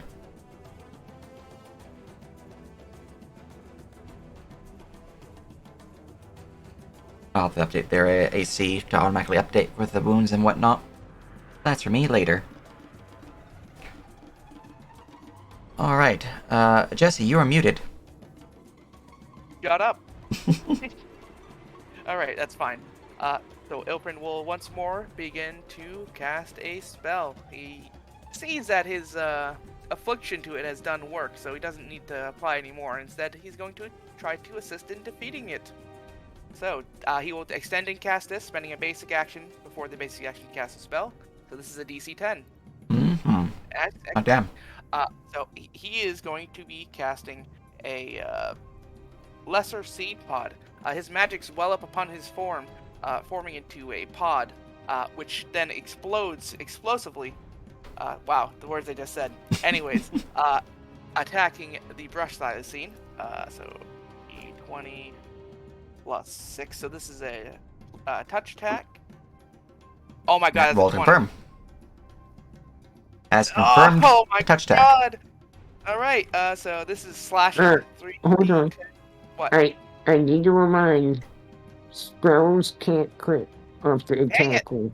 It's the spell, it's the conjuration check Oh, yeah, that has to crit. Yeah, you hate me. Alright, anyways, this is I forgot that. I learned that the hard way of Shefra. Indeed. Yeah, damn it. It is an auto hit. Damn it. Yes, it is. That's fine. I'll take that. So yeah, this is close damage and energized. So this is 3d10 plus 2. Not bad. Yes, as it is indeed a nasty pimple pocket. That is a 3d8 solid. plus 2. I know it's 3d10. It's energized. Close range takes it to d6. Energize and take it back up to d8. You have 2 energizes on it? Huh. Okay. Yeah, AoE, any I don't AoE recall effect AoE reduces it by a range. step, and any range reduces it by 1 step as well. Yep. That's why Alright, Shefra that's spells are so not- varied. I did not know that because it's not in the universe. It's not under the close range. Oh, effect. I'll put that in the universal effects. Make sure it's clear. I'm just pissing all over Jesse's Cheerios. You Okay, are. So, watch Anyways, me roll more. Okay, 16. 16 damage. What damage type is that? Slashing. Slashing. Okay, the slashing will cut into it, dealing heavy damage, though you can tell that its thickened pelt resists some of the blow. The creature suffers 12. It is heavily injured, leaking blood from many of the wounds around its body, but it is still standing. And for purposes of stream benefit, the Unbound system has a spell creation system, which is how all their spells are so fancy. They made them. So, yeah, it's pretty intricate. It's fun, yeah. Anyways, anything else? No, that is it. Spent most of my base actions, no quick action. Alright. Order. The creature is weak. Now is your chance to finish it off. Oh boy. Well, I suppose No pressure. he will head into the trees, or either land and head into the trees, whatever works best in terms of You not can- falling to the ground. You can just fly into the trees and land on them. You're midair right now, so. Okay. And the DC is low enough that your bonus will pass, so I'm not worried about you rolling.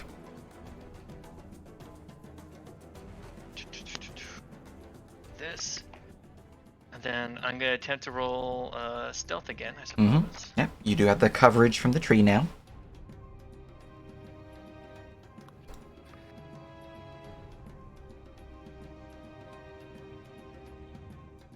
How long does the smoke cloud last, by the way, Luxa? It doesn't really say in. I noticed, yeah. It's literally a cloud of smoke. It's if there's any type of breeze, it's just a couple rounds. Okay, It depends on the wind level in gotcha. the area. I believe by default it's rank bonus rounds, so 2 rounds, and then wind lowers that as appropriate. Okay. In that case, there is a light breeze. It's not heavy enough to adjust the cloud, but it'll be here for this round. But you are good to make your stealth attack, because he does not notice you. Alright, the only thing that can reach him is my gun, so as a quick action, I suppose I could still use it. Is to put a bullet in and then bang. Mm-hmm. And then flanking. I guess I'll just automatically do it. Oof. Oh, Roll no. to confirm. Which is, just roll me a d20. You can also just roll the attack roll again, but if you want to just roll a flat d20, you can do this. I see it. Alright, you do not confirm your fumble, but that was dangerous. As the carbine rifle shoots out, and you hear you don't see the bullet reach the creature, you feel like there's a bit of a malfunction with your gun for just a brief moment before you clear the excess powder, and, well, you're ready to fire next bit, but that is a miss. And, I believe you just moved and shot, so you have a quick action, or no, you used your quick action to give yourself a bullet. So, Yep. I think you're all good. Yeah. Just basic, quick. Yeah, there we are. Alright, Nasi. Now's your chance to finish off the beast.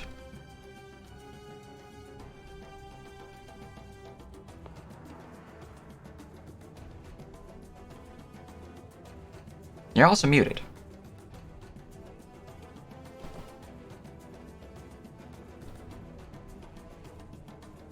I'm gonna say that means that you're AF. Uh-huh. Yep, my mouse quit working for some reason. Oof. Weird. Says Mhm. around and weird. Alright, well, I'm going to try for step. To get flanking. Aha! And As you I'm gonna- 5-foot step, it will step up. Oh. Oh, look, you still have flanking. I still have You still have flanking. But I want to show off its feature. Okay. Well, I'm going to stab it. Alright, the creature is pierced into the side, right into its heart.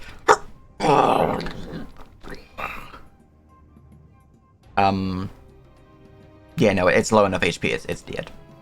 This one is not a mook or anything like that, so it does technically have dying deaths, whatnots, but it was low enough in the negatives that it was dead. As combat is concluded with the last thylacine being felled by your blade. And now the area around you is calm and quiet once more. The corpses of the thylacines lining the road. Darcy will bend down and wipe his blade off on his fur before sheathing it and returning his shield to his back. Is everyone alright? No one too hurt? Without a scratch. Perfectly I'm tip fine. top. If anyone needs some attention, I'm willing to give it. What about you, Kotak? That first one you seemed to get the pretty decent bite on your leg. I'll be fine. Kotak is gonna go over and kick this big thing. Because he smell like shit. Nonsense. We have the time. We shouldn't let these go to waste, and so we should skin them and see if the meat is savable. But we also don't need to waste resources. And Narcy will hold out a hand to you, Kotak, and He'll- begin to pray under his breath. And the wound you have will begin to heal over time. Out of character, I have hexes. I have stitch and chant, which means after combat, once per short rest, or even during combat, but once per short rest, I can heal people over time. And I can heal them up to 4 if time permits. I will Nice. get to work in harvesting materials then. Ilfrin, in the meanwhile, Cool. is going to cast another spell. First, he's going to cast Gourd Sprout, which is as described. From his bough grow several fruits that are hollow, and they are almost the size of water skins. And then he's going to fill them with drinks for everybody. I'm not sure if this macro is going to work or not, but I'm going to try. Here we go. Alright. So technically, oh, this is not. There we go. So, see, the damage is the flavor. Excellent. Yes. Excellent. For flavor Okay, damage. Yes, flavor. Yes. So hold on a second. Let me find this here. There it is. That is. It tastes like mango. Yes. You guys have 4 thylacines and 1 brush thylacine to go through and render. The skill to harvest the corpses of their meat and hide is render. Harvest render, specifically. Which is a utility skill. As your companion, Ilfrin provides drink and tools. Sustenance. Okay. For the aid other skill, other people can aid me as well as my familiar, correct? You can have up to 2 aids. Well, he has the aid from the. Yeah, what's I it have an called? auto aid. Well, you have Yeah. 2 assistants other than your Burb then. Yeah. But yeah, correct. You can heal the phone, essentially. Mhm. As Nasi will just turn his attention and assist Jack. Because I technically don't need to focus on that. Would you mind if I assist you? Out of Oh, character. Oh, go ahead. assistance is quite welcome. You allow us to assist for survival, right, Sage? Yeah. It's just the higher DC, which, yeah. The assisting DC is low enough. I am going to attempt to assist. If other people are not assisting, then Elfrin will offer his survival to aid as well. Kotak will not, because he doesn't feel, how do you say, confident in that type of animal handling, corpse handling. This DC is low enough. I should be able to hit it. Oh, I hope that hits. I rolled a 1. Hey, that's not right. That's not right. Now, I am a collector, so whenever I succeed on a harvesting check, I increase the successes by 1. Nice. Nice. If my aid applies, I give him a +4 to that aid check. Your aid check is DC minus 10, correct? To actually get the aid off. Yeah, the DC of the harvest took place. All right. Yeah, 10 does pass. What one of these creatures are you harvesting, and who is the main harvester? Jack would probably be the main harvester. Also, my familiar gives another success. I'm gonna probably start with the toughest one first. So the brush thylacine. All right. We're just gonna do just down the line for ease then. Ilfrin, does a 1 on a skill check for harvesting automatically fail or no? No, it's a fail by 5 or more. Okay. Gives a penalty. Gotcha. So a It's 7, 1. by the way. I don't know why it's not giving me the correct bonus there. Gotcha. Well, you did pass because the DC minus 10 is 3. So that is an aid from Ilfrin, an aid from Nasi, and you are now, and the aid auto from your Burb, Errol. So you get 3 aids. I imagine, Ilfrin, your aid bonus is just +1, but Nasi, your leader, she might be more. Yeah, by default, aid is half your rank bonus in the skill. So I actually give a +3. Sorry, I misread my ability. But I give a +3, Elfin gives a 1. The bird gives whatever other aid bonus he gives. Double check. His aid bonus is a 1. Okay, so that would be a +5 then. So 24. So, with a 24, as you begin to work the brush thylacine, the corpse is quite large for a strange beast that it is. You are able to harvest from it its pelt as well as the full stock of meat that the creature can produce. Brush thylacine, copy pasta.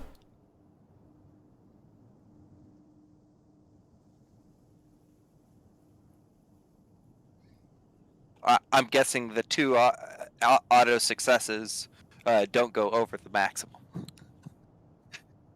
Yeah, no, your 24,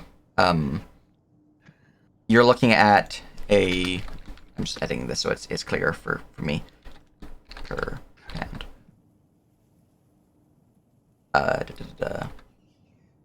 over one. There we go.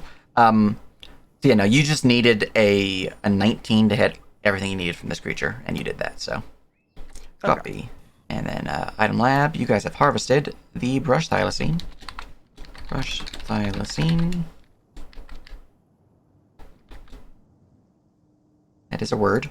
Thank you very much.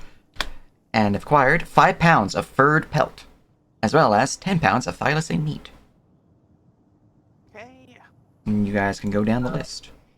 This would go just under materials here. Okay, cool. I will. Mhm. Second. All right. Next, little buddy. Another roll harvest for base thylacines, and you have 4 of those to go through.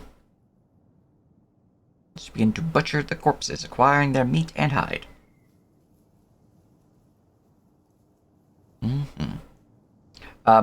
If you guys have more than a +2, you guys literally cannot fail the DC to aid, so you don't need to worry about rolling to aid. I can Yeah, on that one. I also aid. Yeah, go ahead and do that for me. All right. Are we determining aid? 2 individuals are rolling their harvest or survival check to provide a bonus to the main crafter, Jack's harvest render check. Essentially, you're rolling the skill check harvest. Currently, But Ilfrin and Nossi are providing aid.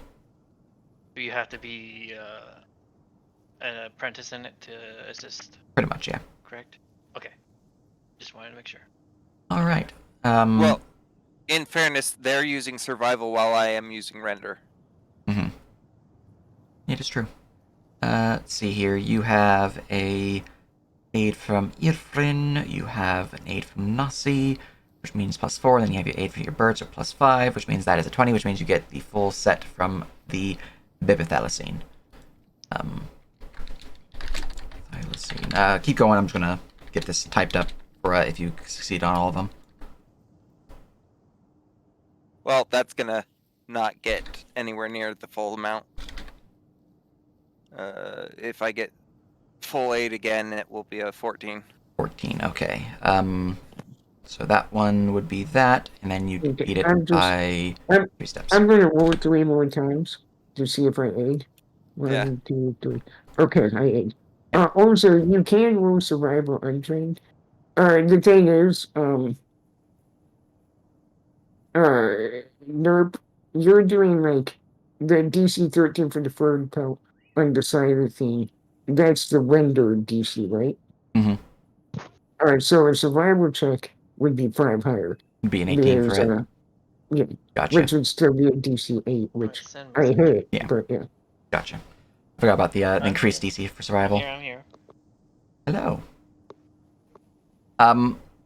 Okay, yeah, no, you're not able to harvest the second one down the line's meat as much as you're wanting. A 14 does manage to hit its pelt DC though, so you get the pelt and some of its meat. Third down the line. So now we're on this buddy boop. Another render. I'm sitting here looking for render and adventure skills suddenly. I don't know why.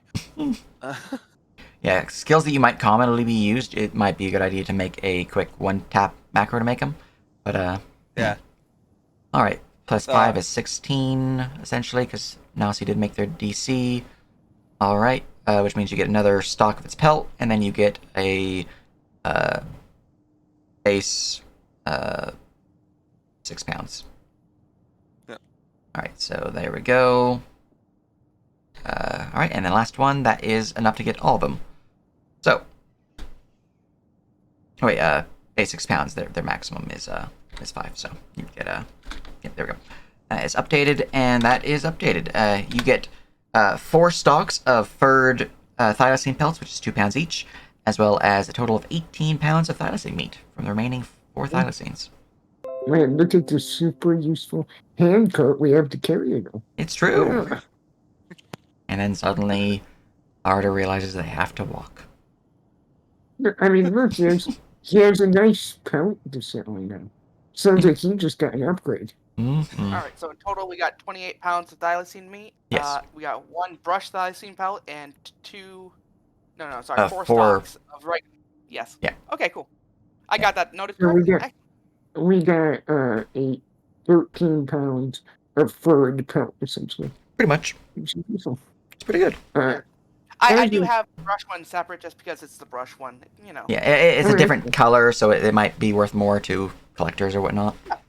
Indeed.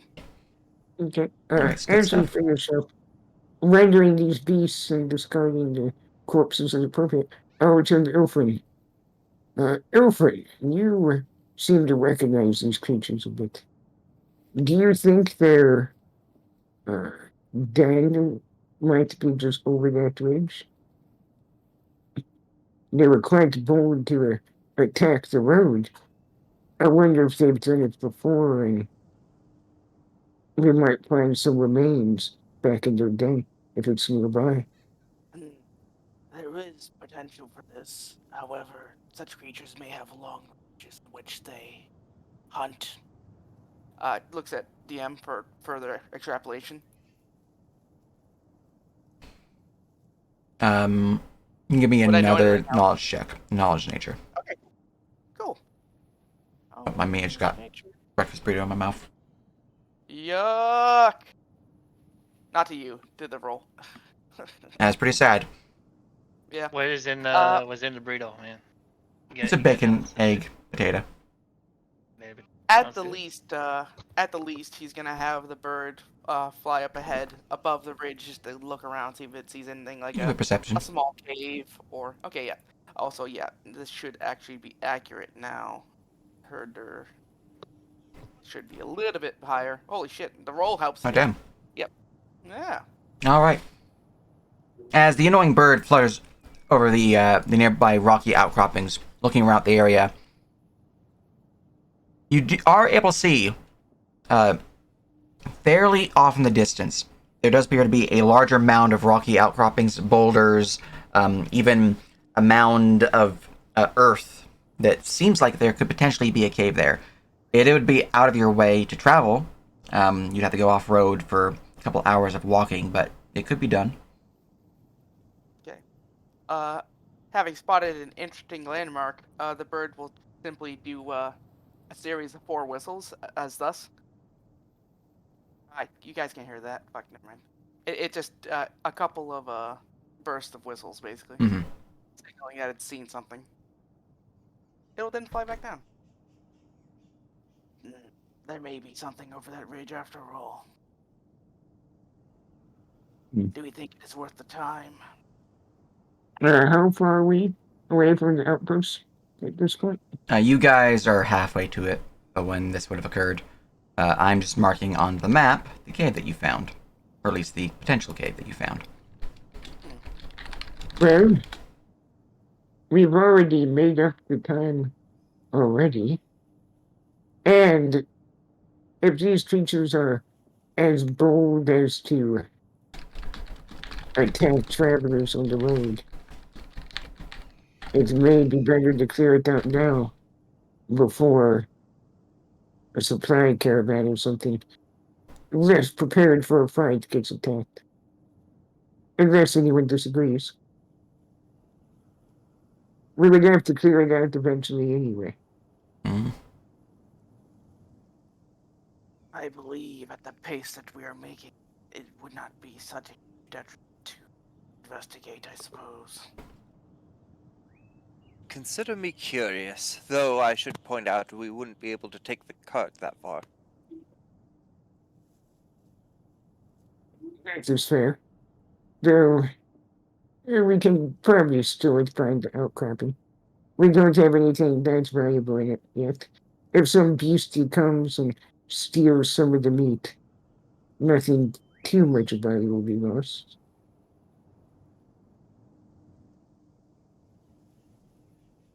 Now she will look to Kotak and Ardor, see if they have an opinion. Yeah, I'm warmed up. Would be against dealing with some more. Alright. Ardor? Yeah, you'd be like, he'd be okay to search out some dens, but you would just be like, Be careful. Don't want to step into a trap or ambush. So we're not. Sage, Hmm. the time it took to harvest, does that count as a short rest? It took you guys 50 minutes to harvest them, so. Yeah. Yes. So, yes. Yes. Okay. I'm going to hit the short rest real quick. Yes. You guys are able to hit the short rest macro on your token. I will take it because I love mana. Mm-hmm. Yes, I recovered one of my 3 spells. No, one of my 2 spells. I only cast 2. Wait, no, I cast 3. Well, weren't you casting cantrips? No, No, Oh, I you were was actually not. okay. Those You were actually were casting from- leveled. I see. Excuse me. I did not do the last damage one I did. and I recovered So, most of the damage I took. Mm-hmm. Nice. Very good. Very good. All All right. right. Well, when would you? I would go to make a survival check to tuck the cart away behind the wedge before we go trekking No. off. I will not do Now that. they're just gonna chuck into a tree. That'll keep it protected. I will. Mhm.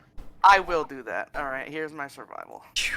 Oh! Okay. Okay, you know the cart is most certainly hidden within the ridge, out of sight. Nice. It's It so doesn't well matter. hidden, we'll never find it. All The right. bird will find it. Now, you guys are wanting to head up north towards the den. Yes. Yes. As we go along, I would like to specify, as we go more into wilderness where the vegetation is thicker, Ilfrin will be occasionally speaking with the plants around him in a questioning manner for the words threats and or creatures or like, yeah. It's very simple. It has to be very simple. So, either danger, threats, etc. I'm not sure exactly what would work for what I'm asking. All right. Roll me an animal handling for that. Like 6 HP from your maximum or 6 HP from your current HP. What are you looking for? What's up? I just 6 HP. I hit myself because I thought Nazi was gonna heal me, but Oh, I they did. did. she They was did. helping. No, I did. Okay, Yeah, I no. didn't spend all the time. Okay. Yeah, No, they I were did. able Might to have been- keep it active while they were working, Yeah. Oh, okay. and Couple it was just a full questions. heal. So Couple Yeah, questions. Will handle animal be the go-to for this ability? it just depends on the situation. For this one, I'll probably switch between diplomacy and handle animal. Oh God. But if it's like you actively just having a conversation, it'll be more of a conversation. This is more of a generalistic, hey, can I get some information? Yeah. It might be survival sometimes. Just really Mm, depends on what okay. you're doing. One of those 3 skills I'm trained in. Excellent. Mm-hmm. Anyways, as you're making grumblings to the nearby plant life, pushing through to the north within the ridge line, I will need a survival check to find your way there. You would have advantage because of the bird giving you an aerial view. Excellent. But as you're making the grumblings towards the plant life, are you able to understand them, or are only able to speak to them? Let me specify exactly what it says so you know. All right. It says, you may communicate basic ideas and emotions with plant life. So it's a communication, it's a back and forth. All right. Basic ideas and emotions. Okay. It's like empathic bond Gotcha. with plants, Yeah. essentially. All right. The plants seem to instill within you a pleasant, calm feeling. One of the plants, a nearby tree, seems to give you an annoyed feeling. You look upon its boughs, and there's plenty of birds within it chirping. I can relate. Shit. But it doesn't seem like Okay. the area has any present dangers, or at least anything that they would consider a danger. All right. Ilfrin will communicate sympathy to the tree. Hmm. And as he walks by. The tree communicates understanding as it sees a bird with you. My favorite tree. That's my favorite character I've met so far. Is that tree. All right. And No offense, it sees 2 birds because Errol is perched in his bow as well. Hmm. Get There we out go. of there. Oh no. Alright. And All they're right. multiplying. They're Now multiplying. there's Yep. 2. All right. With the aid of the bird vantage, as you've been to push into the hills to the north, making your way to the rocky outcropping that the annoying bird spotted earlier. It's easy enough to make your way there. It just takes some time, a couple hours out of your day, meaning that when you guys will arrive, it will be a bit later in the day rather than when you guys were originally intending to arrive. But I am going to be needing a check. The parties. Where is it? This is my notes, not your guys' notes. Action tracker. Here we go. The party's luck modifier is 8. All right, good to know. High or low? Hi. So high is good. All right. Damn it. All right. As you make your way to the Thylacines' den, to the rocky outcroppings, you do find that there is in fact a cave here. Looking inside, you can see that there are matted portions of grass that seems to have been dragged here from outside and placed within portions of the cave, giving it bedding. You can see that there are a few more dens than what you actually fought, but you do not see any additional Thylacines here. Additionally, with such a low luck roll, to see if anything of interest might be in this cave at this time, you do not see any valuables, though you can see that there are a few pieces of bone within the cave that has been gnawed on, some of which a bit fresher than normal, indicating that there is likely at least a few more Thylacines within the area, though they're not currently home.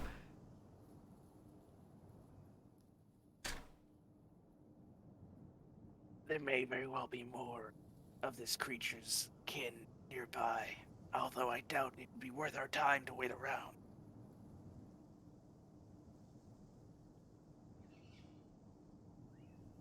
Looks to the others. Indeed, that is a shame. Yes, they weren't here. We should mark this location on the map. What? We should mark this location on the map, just in case we need to clear it out later. Speaking of the map, If we're already here, why not smoke them out? The time Yeah, it well- will take to return is unknown. Yeah, they're not currently here in the cave, Bruce. Oh, they're not. Yeah, It's we went. empty. He just explained to us actually going into the caves and all that. So yeah. yeah, the cave's Oh, empty. okay. It's Wasn't exactly clear, got but some yeah, it's dens, fine. it does some bones, nothing of I thought value you in were the creature's describing outside. the entrance of the cave. So Oh, yeah. Oh, Gotcha. No, No, you wouldn't know. the entrance is just a rocky cliff face within the nearby hill that seems like it's just a basic cave, and you go inside and you can see that it is a den Okay. of the Thylacine. Yeah. That's what the D100 roll was, because if you rolled high enough, there might have been something inside, or there might have been more than that. There might have been things like like leftover remains of an adventurer who might have given you guys some like loot or something like that. But I rolled really low. it is what it is. But I have marked it on your map. You now have the Thylacine Cave, which Thylacine Den, which you can click on and actually be like, oh look, it's a den of Thylacines. Now Yeah, you we did could go there later and see if we get lucky again. Now you were talking about cartography, sir. You could give a cartographer's check, yes. Yes, I will. Yeah. Fuck, Oh, fucking damn. man. With that, you're able to identify that there is, in fact, a game trail back to the road, making it easier to traversal, though obviously you guys will have to head back to your cart that you left behind, but you now know an easier way to get here, Nice. which I will provide. Uh, Now, so- for cartography checks, unless it is this on the object layer? Cool, it is. For cartography checks, if you guys are, you're hot miking burst. If you guys are traveling specifically to explore, then the cartography checks will be very important to like find hidden things of this nature. But you're also free to do it as you just did, to try to find like hidden paths like the road I just drew. Look, there's now a road on the map. All right, so let me go to the map actually. Yeah. So you guys are. You guys would have fought them around here, and then you would Okay, have. and so you made made away. the game trail visible. Okay, Yeah, cool. that's the game trail. I was wondering if I would have to note that, but no, it's on the map. Cool. Yep, I will add things to the map as needed. Thank you. Mm-hmm. To represent your skill as a cartographer. Boy. Mm-hmm. But as you guys make your way back to your cart, it's easy enough to find it and grab it again. Fortunately, because of how well hidden it was, there was no check I need to roll to see if anything found it and took your meat. So you're able to pick it back up and make your way back westwards to the Oleg's trading post. Takes you a bit of time. You do have to rest for the evening at one point. Is there anything you guys want to do during the camp side, or would you like to just press onward? I did make a post in Camp Fire Chat because I didn't know how quickly we were going to get through the travel time. Hmm?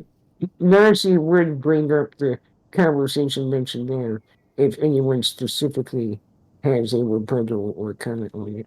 If not, I don't have anything. Does anybody wish to partake of Ilfrin's waters again? Yes, they were quite delicious, I do say. All right. Oh, Jack will have them. Yeah. All right. Let's see what it is this time. Boom. Rolled a 9. I think that's a good one. Hold on. Like they're all good. Like there's not like a bad option. Just so you guys know, there's not like oh god, it tastes like crap. No. Let's see. That is lime. Oh. Mm. I knew it was a good one. As far as you guys are aware, he doesn't control what flavor it is. Quite interesting. Hmm. Always seems to be some sort of fruit, though, at least. I mean, it makes sense. All right. In that case, your camp goes by with a bit of conversation, though for the most part it is a relaxing evening, and you guys would wake in the morning, refreshed, having achieved a long rest.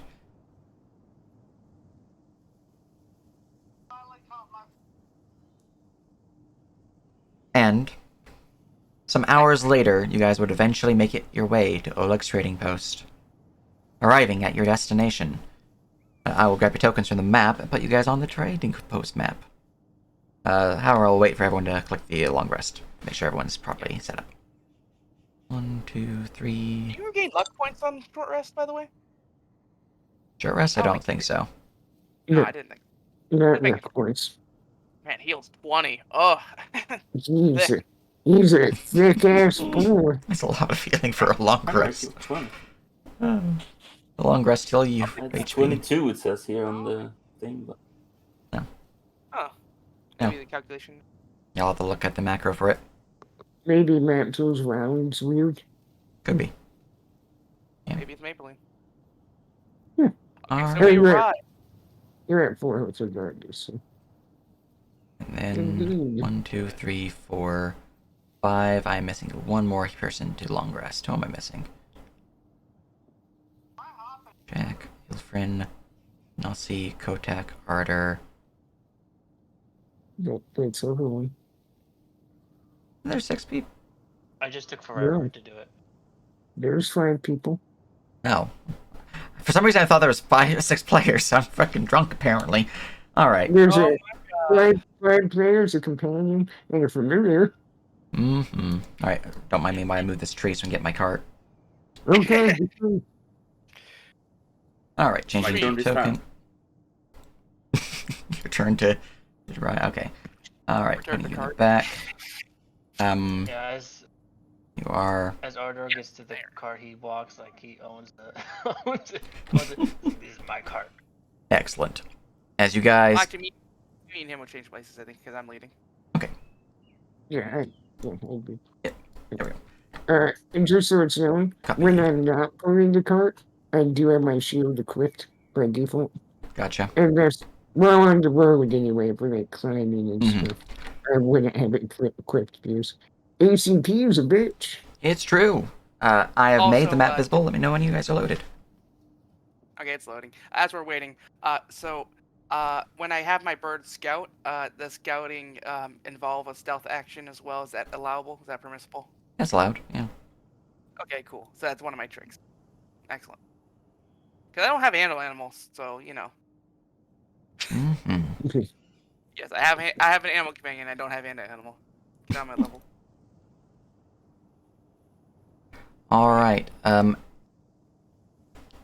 everyone else doing for loading this map? I'm loaded. I'm pretty sure I have it Yeah. optimized, but I don't know if it might cause issues. So that sounds like everyone in that case. So as you push along the trail, the road, not too long into it, diminishes from its more worked stone placements. It's a bit more rough and tumble terrain here and turns into a dirt road, though maintained well enough that you can tell that it is in fact an intentional road. This far out into the boonies, though, there are portions of it that have returned to the land itself. You can see large bushes growing from the road itself, the terrain around it seemingly taking back what was once tamed, and the snow coverage adding a bit of treacherous portions within the trail for those who are particularly clumsy.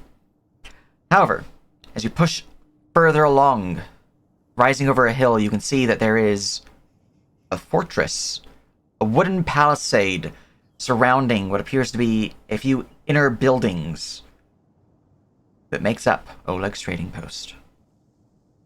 You can tell that upon each of the 4 turrets within the palisade, that there are large wooden structures. Though you're still far off, you're curious as to what they are, but they don't look functional. They look like kind of like a pile of wood in some manner of intended shape.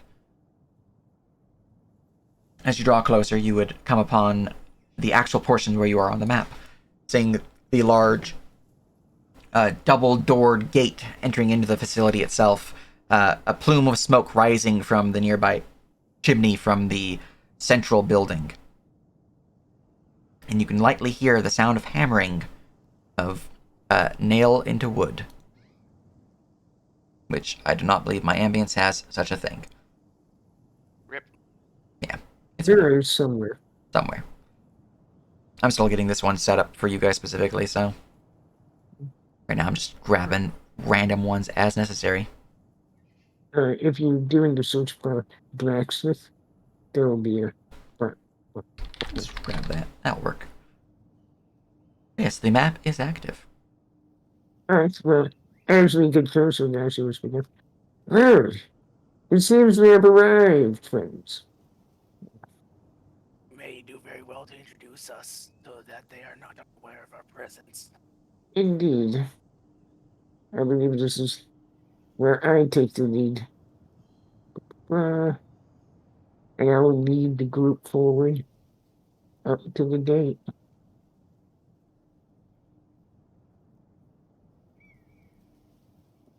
They had a blacksmith noise. Boop.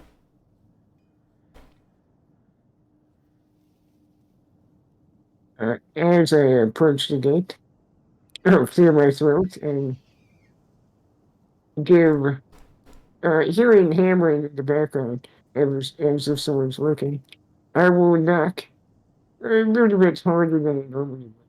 3 times on the gate. To draw someone's attention, hopefully.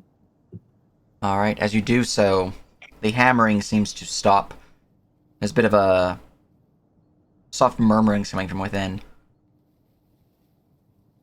From your back position, you weren't able to see it. But those who are particularly perceptive, specifically +6 in perception or higher, as you got to about here, you would have seen that there was a man on a ladder near the main central house. Let me just zoom out for you guys. Right here, who was hammering onto the nearby roof. Something, repairing the roof or something of that nature. I need to check really quick. I'm +6. Nice. You would have noticed that then as you approach the gate. As the knocking happens, though, the hammering does stop, the murmuring does occur, and you can hear the sounds of booted steps moving through the snow towards the gate. Alright. As I hear the murmuring, I will come out as I hear them approach, just to make myself known so they're not just behind the gate. These are bandit lands, after all. Hello! I believe this is Oleg's trading post, right?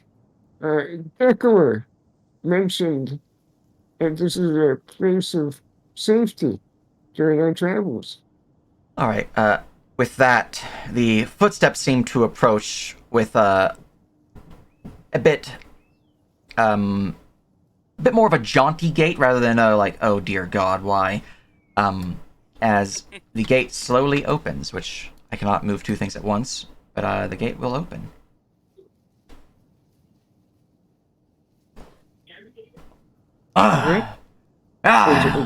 Welcome. We have a safe bed and a meal for travelers along the road.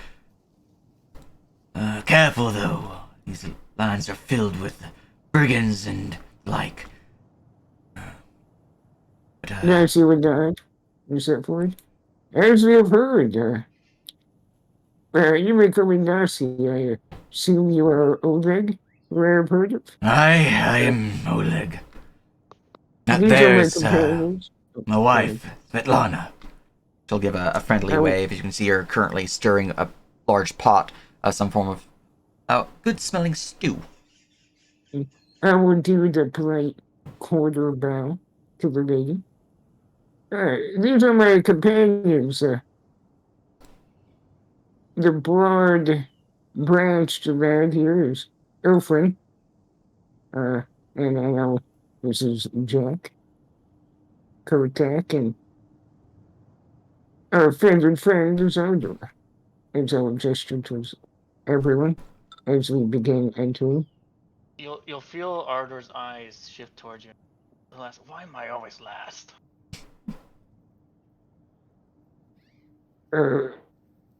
Yes, we've heard about the bandits in the area. Actually, we were sent from Restov to clear this land of such problems. You were? That's great news. We got word not too long ago that someone was sent our way. We were worried for a bit there. Never arrive.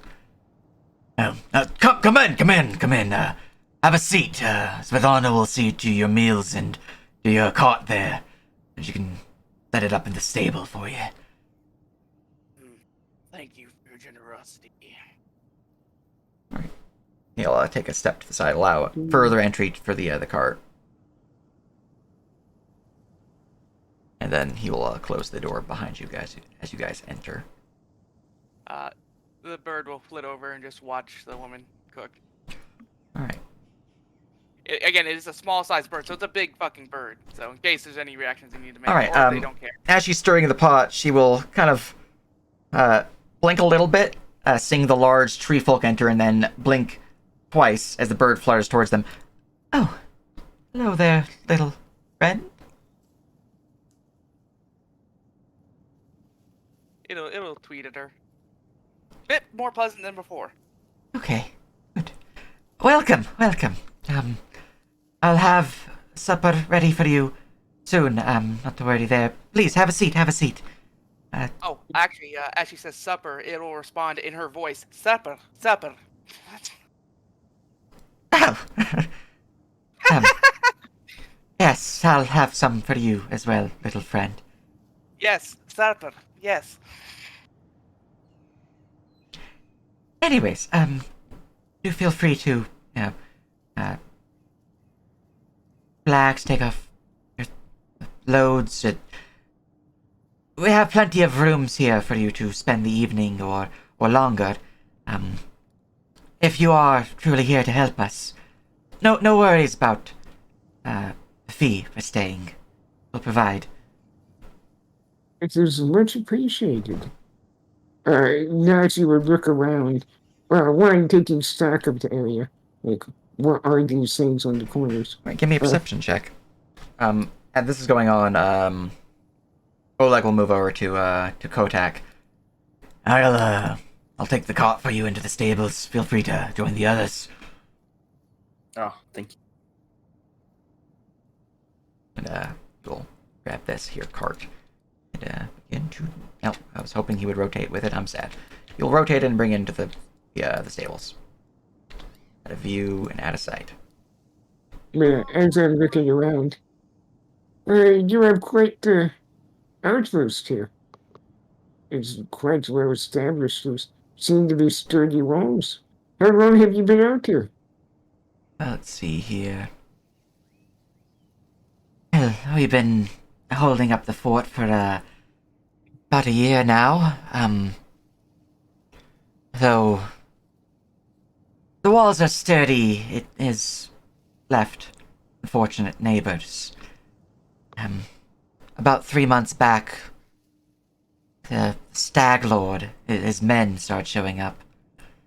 We repaired what we could, but, well, when they threatened us with fire, it is a wooden fort. Not much we can really do. They're expecting tribute, I take it? Yes, half of our things on a monthly basis. Anything that we sell, anything that we make, anything that we fail to deliver that they believe is outside of what they're owed, they'll come and take. Interesting. Savages. They Yes. shall expect. Well, asking Back to for a question, tribute, how do I flip? after yourself. You can just click F, or you can do a Shift F to do upside down. Sorry. I always interrupt something when I'm asking. As you're looking around and you're speaking this, though, Nasi, you would notice that these things, with your particular academic studies, they are mangonels. Destroyed, broken down, but they were once, in layman's terms, catapults. Yes, it's quite interesting. They asked for a tribute, which makes it seem like the Stag Lord isn't your normal run-of-the-mill brigand who would just come in here and take what they want. But they want a long-term location under them, so to speak. But taking that much shows short-sightedness and not sustaining the outpost long-term. Interesting. There's a lot about the man. Well, we have never really dealt with him specifically, only his officers. She seems to frown a little bit at that. They are... Well, one of them is not particularly pleasant. He has been here the past 2 months now. Knocking things down, requiring drinks for him and his men. Taking more than what was previously discussed. I take it he was the one who destroyed the catapults you once had on your walls.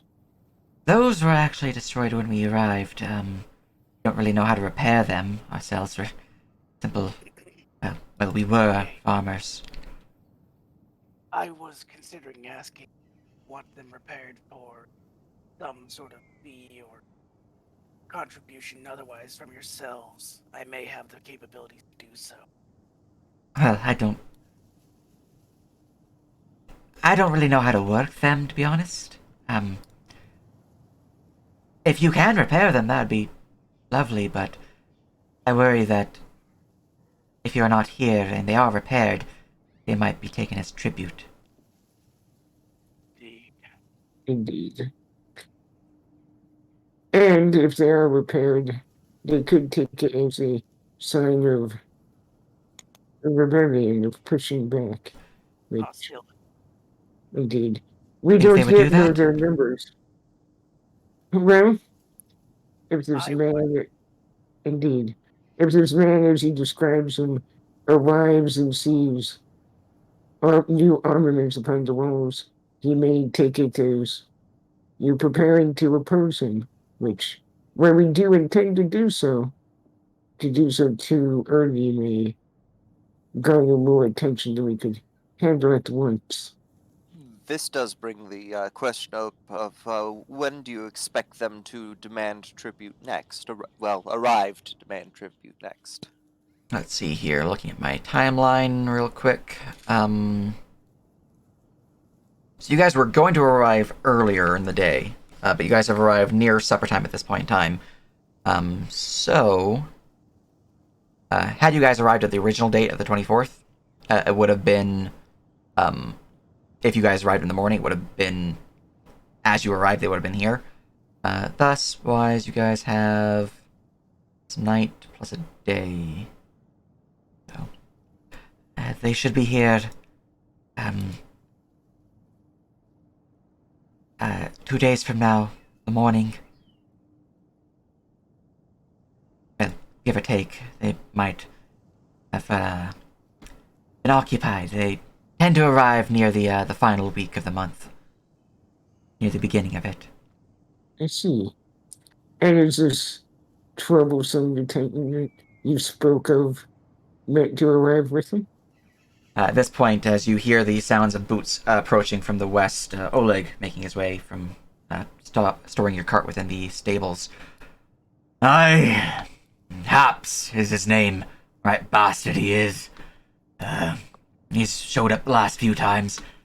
I did one of his girls, Kressel.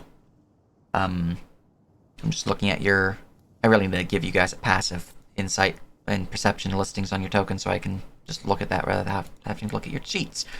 What is everyone's sense motive bonus? I believe I have a +8. +6. Right. Alright. Plus 6, I think.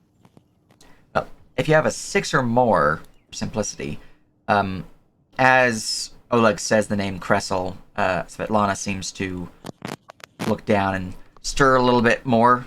Not really, like, she's done. She's just looking away. Can I make a full sense motive check to Yes, you see can. if she upset, if she's sad, is it anxious? Yes, you can. I need to click on my token. I'm gonna do that as well. Alright.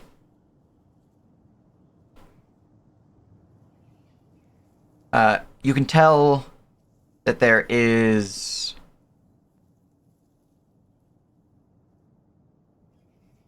That's not right. Nasi, you can tell that there's definitely a little bit of concern there. Perhaps mixed in with confusion, and you can tell from a slight furrow of her brow that perhaps there has been an argument between these two about this particular bandit in the past.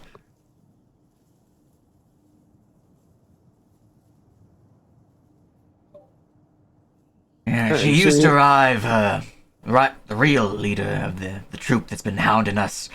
But after the first couple of weeks and the first official month of tribute, she stopped showing up, sending her underling Haps to go instead.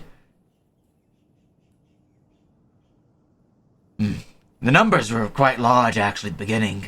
Now it's just a few of the men. Like, 4, 6 or so, plus Haps. Originally, they arrived with a squadron. About 20 of them. They probably didn't know what to expect when originally coming here. Didn't know if you had guards or whatnot. The walls would imply as such on first glance. They definitely give false security for us in here. But with you here, I am certainly happy that the council did heed our request. At that, Svetlana will begin pulling forth some bowls and filling some stew bowls before you guys. Indeed. There are some other groups that were one that I know of for sure that was sent into this region. But there are, from what I can tell, they don't intend to work together. Just for full, I can't think of the word, transparency. whoever clears out this stag lord, and I've heard rumor of a I've heard rumor of a old tree that seems to be blighted or corrupted by something in the region. We were told of that too.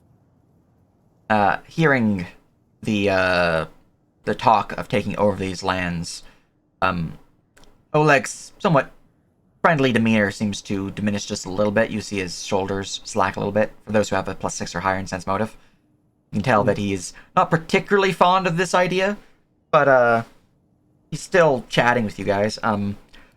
Well, be glad to be rid of the Stag Lord either which way. As for this tree, I haven't heard much of it. Some local trappers came by and, this particular grove somewhere within the woods there, the Nalamarch is, right spooky place, they say. Didn't dare go close in any of the wildlife. It's dead quiet out that area. You would have seen Svetlana when she did make her way up here. She would have went inside and pulled out a bowl of birdseed for the annoying bird. Oh, it Ooh. totally hopped into the soup pot, and as I described in the chat there. Oh. Once it's empty, or close to empty, like everyone's got a serving, it flies in there and just starts. Yeah. I guess It's- that works. It wanted soup. She will And instead Errol bring will the. take seeds. She will take the seeds to Errol instead. Oh my god. I do like. Errol will mimic her. That works. Oh my god, it has mimicry too. Yes. Yes. No. Oh no. Now she No, will kind of. Yeah, now she will just look between the birds. Huh. Before returning the attention back to Oleg. Huh. I do want to assure you, Oleg, that. Well, the sword lords have promised with their charter that whoever clears this land becomes the new rulers of it. That I, in particular, have no intention of necessarily changing people's way of life or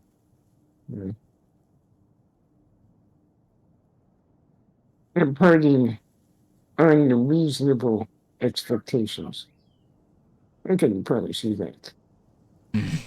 Well, You two have survived out here on your own quite well. You are a resource that people like you are needed, especially for is what to come. well, we would be happy to, treat with the new lords, once the Stag Lord's gone. Our trading post will of course be open for your new land. Indeed, once it's done, this should become quite the bustling trade ramp. One is to hope. Though, Oleg, you mentioned local trappers, so. Aye, we have a few trappers come by through here. A hermit living within the hills southeast of the land here. Comes by trading potions and the like every now and then. Boken's the name. We also had a priest, a Veristil. He came by a couple weeks back. Went to the Nall marches for some purpose, speaking about a temple lost in the woods. I haven't seen him since, though. I worry he might have been got by the bandits. Or something worse. That is a shame. You've been without a priest for so long. This is a bit off topic, but if you ever require basic prayer services, I myself am a preacher. No way. He does look down at his outfit. I tend to prefer to lead my flock by example. But that aside, we were given a basic map. These trappers and the hermit, and I suppose any other knowledge you have, would you be able to mark on your map where some point of interest may be? And I'll make a diplomacy check. All right. Well, Diplomacy to assist yes, you can. or no? What would you be saying to provide your assistance? Oh, I had to say something. Okay. Yeah, yeah. When assisting social checks, you have to be in the social encounter as well to assist. Okay. Okay. No, I'm good. Okay. If I won't say anything. In that case, with a 19, with your charming benefit. Well, to be honest, I don't quite know too much about the land around here. I'm just focused on the post itself. I have heard a few stories. Maybe I can reveal a bit more. He'll make his way over. Let's see your map then. Elfrin has the map. Yeah. See the map. Yes, I gesture towards Ilfrey. He takes You're out a- his dead brother and he lays it out on the table. Yeah. Yeah, I mean, that's one way to put it. Yeah. Well, I mean, this might not be perfect. I mean, it's a survival map. It might be on Google. Yeah, we know. Mhm. Double check my equipment here. It is in fact stationary. Mm-hmm. Mm. All right. A good map on the good paper. Well, it's only stationary until you move it. So, No, it's stationary with an E. Gosh. as you look around the map, he will begin to kind of like map out some of the area. You guys are still here, but I'm gonna move your token around to reveal Fog of War. With a 12, he's not able to pinpoint any location, but I can tell you some things if he might have heard about a particular region. So he would explore the, at least tell you about the following terrain. Just gonna get this last little bit here and get the little bit right there. Here we are. Okay. So that is the Fog of War that he will reveal. In terms of locations in that, let's see here. Well, I have heard, well, as I mentioned, Boken, the alchemist, lives in a hut somewhere southeast of here, around this region, somewhere in this hex. Mm. I also heard a tale of some trappers who nearly found themselves, losing some friends, far to the south. Apparently there's a den of spiders that way. Somewhere in this hex there's a spider's den.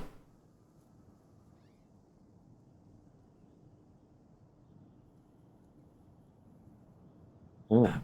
And, there's one other thing I heard a tale about. Some of the local hunters, they were traveling the Null Marches border, looking for some game to take down. They came upon a bit of a grove, filled with radishes. They picked a few, but they seemed different than the normal radishes, blue in color. And as they were harvesting them, they began to hear a strange song. And, they sold a story of kobolds, black of scale, making their way there. They made their way out pretty quickly after seeing the kobolds, though. The there's sea a- scale. I guess, I know there's some kobolds in these lands, but, that would be within this hex. There is a radish patch. Can I roll an nature on the blue radishes? Yes, you can. Okay. Not bad. 19. You know what? I will use a luck point on that, so it's a Nice. 21. 21. All right. As you're thinking back to your time within the Underbark, you would have come upon radishes of a similar hue. While they were certainly edible, devouring these radishes seems to have put one in a stupor of sorts, a particular set of mind that seems to transcend the normal realms of reality. In layman's terms, they're hallucinogenic. You would also know that certain individuals, having returned from the Underbark, certain individuals are seeking these radishes, these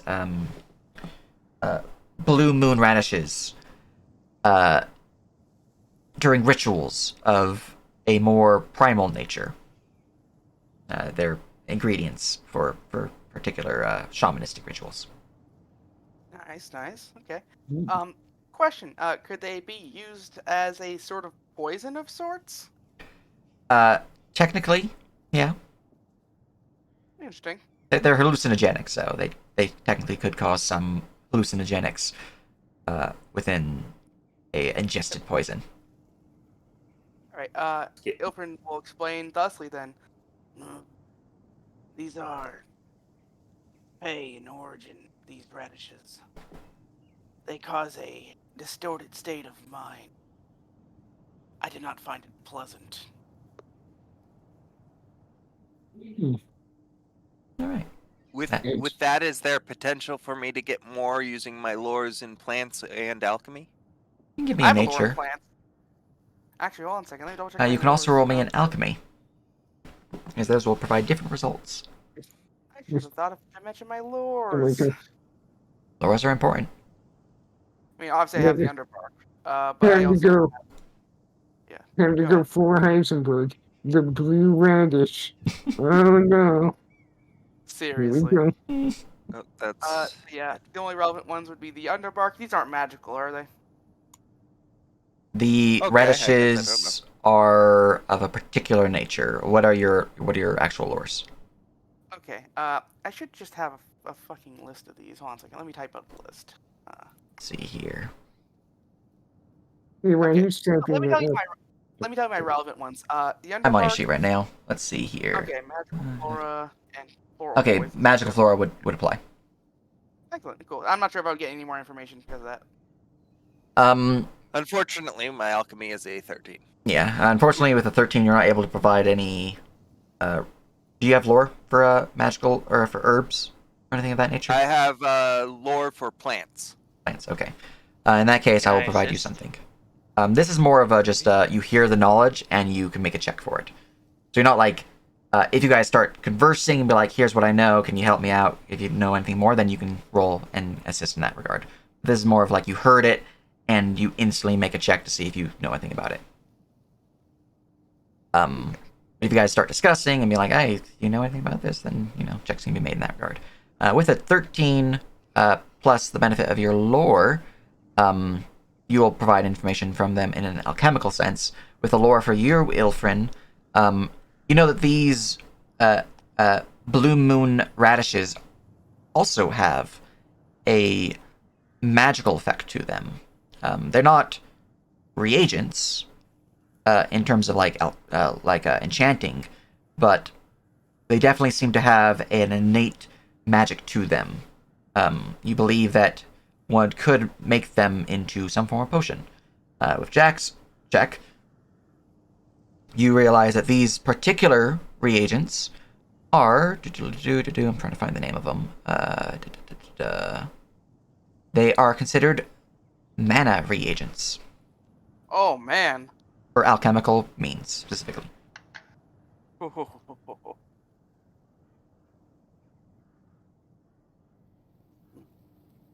So they could be used for more potent purposes. Mhm. And Jack would know that when they are distilled alchemically for mana reagents, much of their hallucinogenic properties are lost. Oh, they can be made into a mana potion? Holy shit. Yeah. That's Yep. that's That's pretty that's rad. Forgive oh me for no. conversation. No, not you, Kotak. I'm contagious, I'm sorry.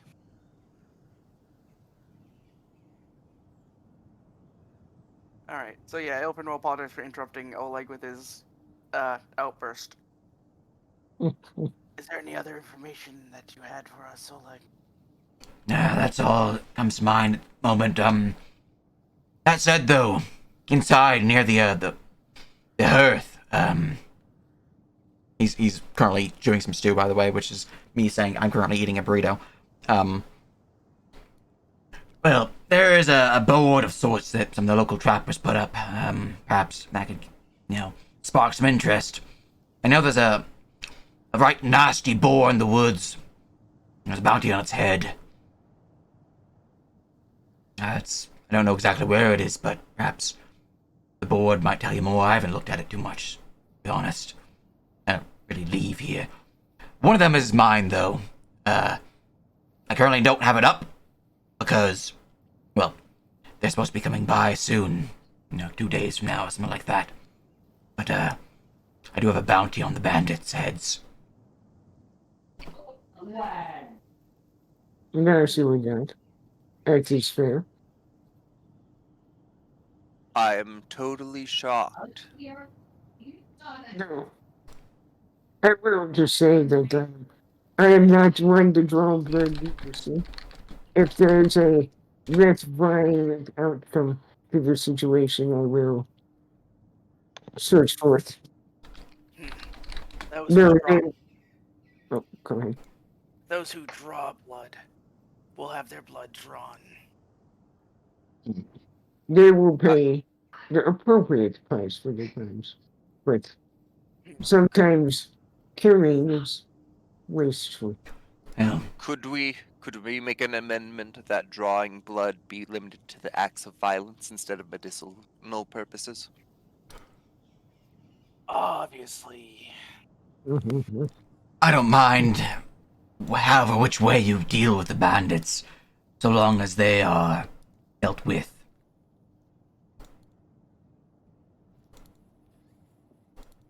Fair enough. No, I suppose we should discuss those bandits a little bit more. You mentioned the one that's been coming was Haps, right? Aye. But originally it was Cressel. what's it? Presley. And that's a woman? Yeah. What can you tell me about her? If she's in charge of Haps? If he reports to her? Well, she seems to be a bit of a favorite of the Stag Lord. Has a badge upon her coat. Well, to be quite honest, she's a right bitch. Nasty one, got a bit of a mouth to her. You're mostly focused on Oleg. That you can see that there is just for Ilfrin or those who might be looking more of in this direction or like a broader view. Nancy would specifically be watching her reaction. She is just like ever so gently going, oh my god. She definitely seems uncomfortable as he's describing this. But I'm going to bring up her sheet so I can see if he can describe more about her. Nope, wrong. I do not want hirelings, I want villains. Here we go. Alright. Well, when we did see her, she was wearing some pretty solid armor. Metal plates or the like. I don't know the type, I'm not a warrior. But she had with her as well a pair of axes. Like friend here, Koltak, with your hammers.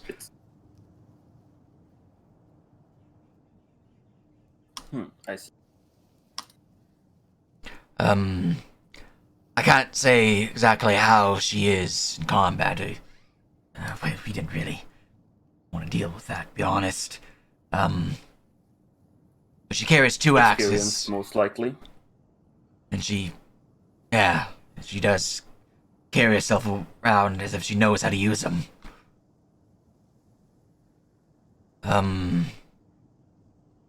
Let's see here. Anything else I might need to know about her? She also got a bit of a way about her, moving as if she can see beyond what, Svetlana can see. At this, Svetlana will speak up. That's because she's got a bit of a spark to a gift.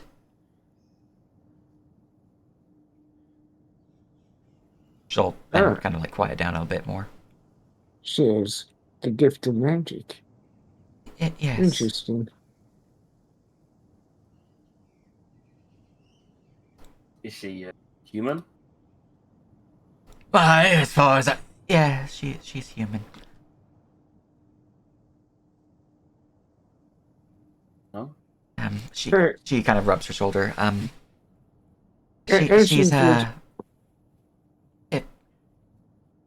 No, it's fine. They're already talking about not killing them. Fine, whatever. Not actually, before she continues, no, seriously, Ilfrid, Oleg, would you mind showing Ilfrid the bounty board so he can copy down the locations of the hunts to the map? Gladly. This way. The diplomatic. He's annoyed, she's uncomfortable. Let's split them up for this conversation. If don't Ilfrid's okay with that. I don't recall being assigned to be your scribe.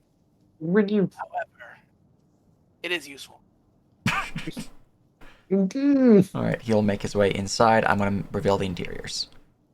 You recovered by saying that, if you don't mind. So you didn't like tear your ass a new one. It just Indeed. It was No. like, Make his way over here to show you the bounty board, which I will provide you in a moment. She'll give a nod. She's we tried helping her in the past. She's my half sister, you see. Even had her staying with us for a bit, but well, she took off in the night, smashing a few of our belongings, taking our savings, and my wedding ring. Oleg's still salty about it. Was this before or after the arrival of the Stag Lord? Was she having problems?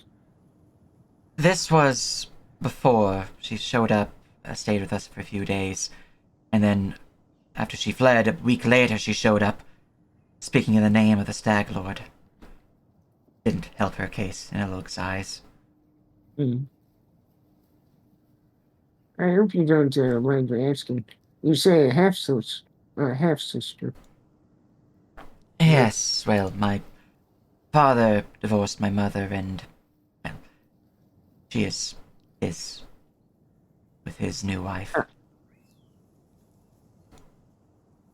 I assume they're back from the cities? Or They're from Restov, yeah.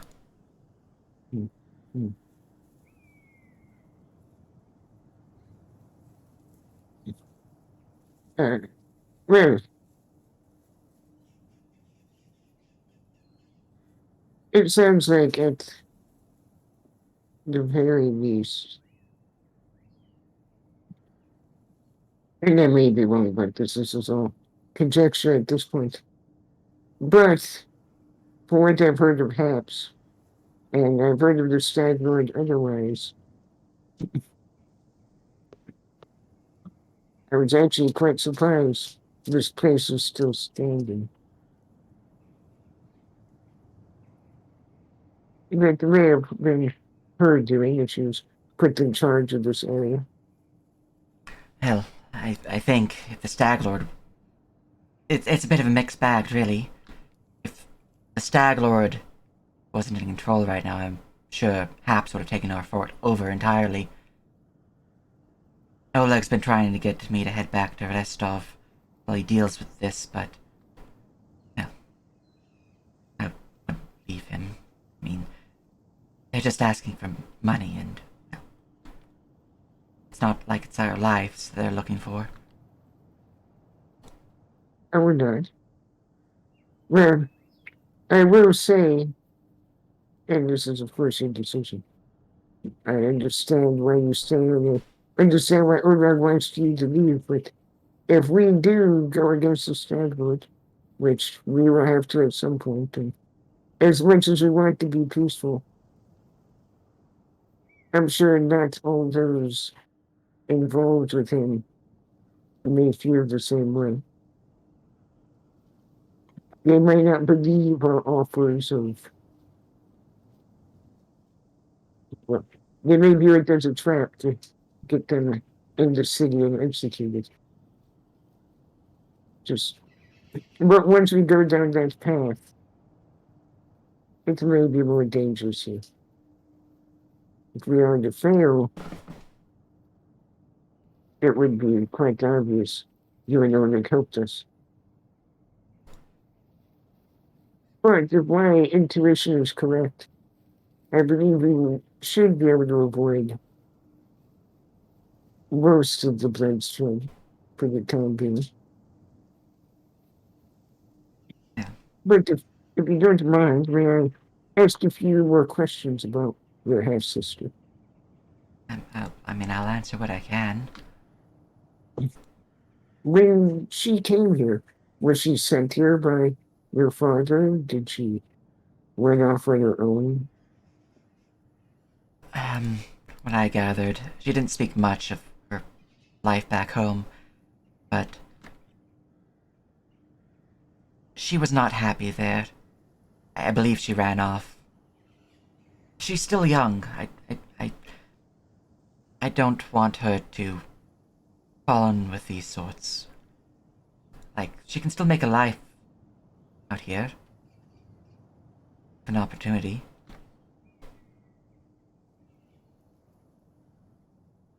But I don't suppose you would know how to find her or contact her other than Habs. I want to have more in common with her and may be able to reach through to her. well, if you could. I don't know exactly where their camp is, but they always travel and come from the southwest.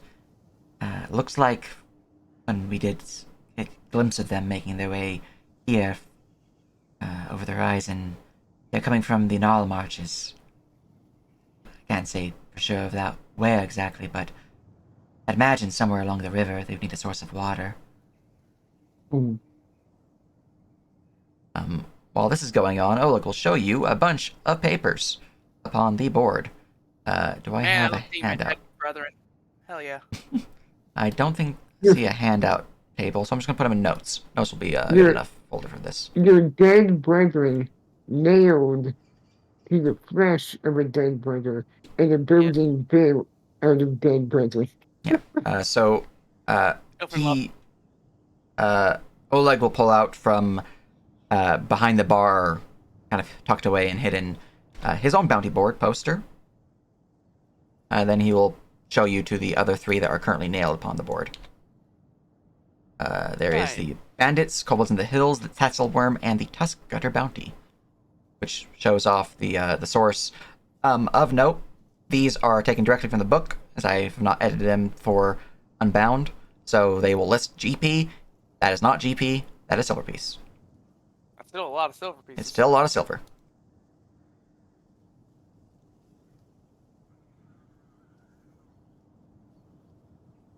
Mm-hmm. But those should provide you some super poops. But yeah, no, I will probably have these updated for next session. I completely lost the idea that I need to do these, so I never actually turned them to a Unbound system for the rewards. But for the most part, the rewards should be silver pieces. If they listing items such as the Tusk Cutter one, ignore what it lists. I will provide you those for the update. Right.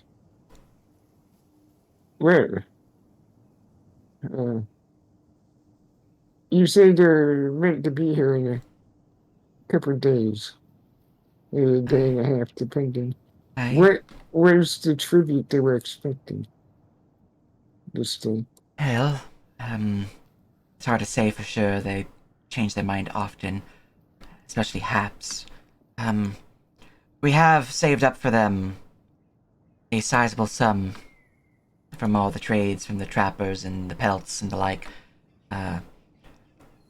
We were to give them... let's see here, she seems to be doing mental math in her mind. It would be hard to do mental math anywhere else. It's true. Shut up.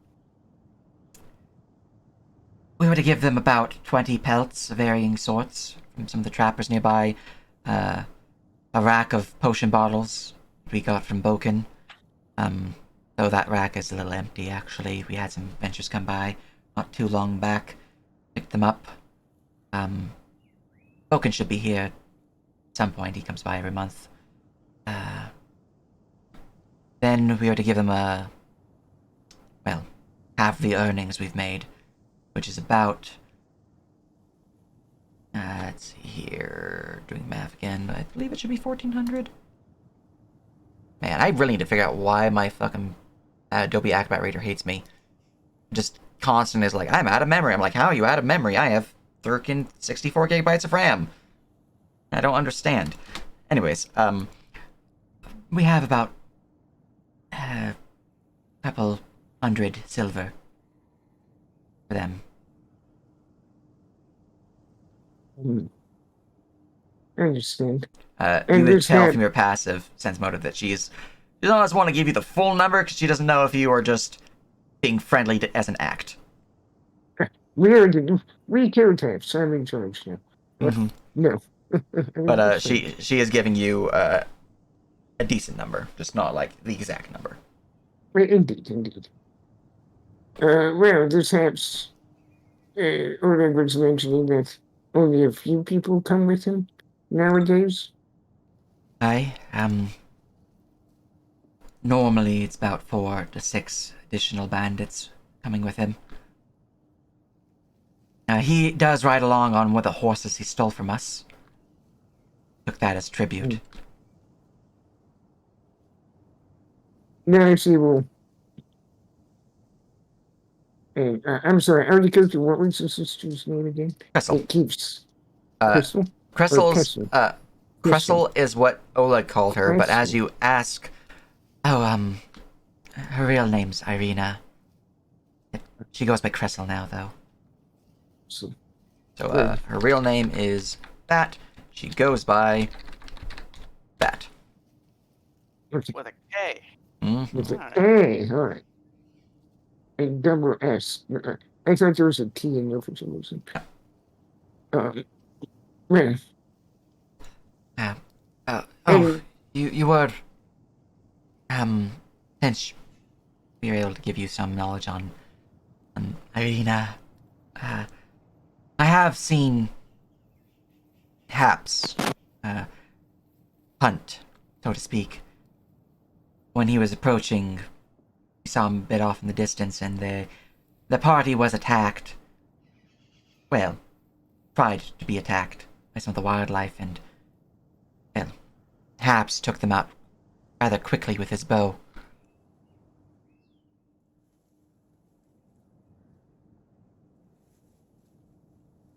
Indicating that he is an archer. At least specialized in archery. and does he speak of Irina at all? A few Uh, times. Does he act annoyed when he speaks of her? Like she's in charge of him, or Well, to be honest, I stopped asking about her after he snapped that she's not coming back. But he seems to speak of her fondly.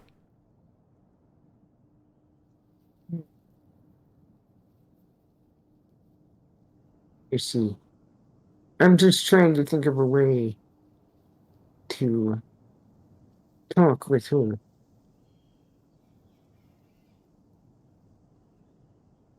The problem is, this Haps does not sound like one to be reasoned with, like talked to. Well, he is well, as Oleg put it, bastard. The others that come with him, are any of them a bit more reasonable? Maybe they wince or don't like how he acts. I couldn't say. Most of the time they just join him in his jeers. A few uneasy glances, some threats and the like. Maybe, but I couldn't say.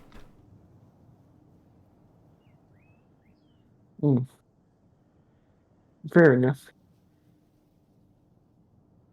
And now see we'll kind of go a little bit deeper in thought before processing.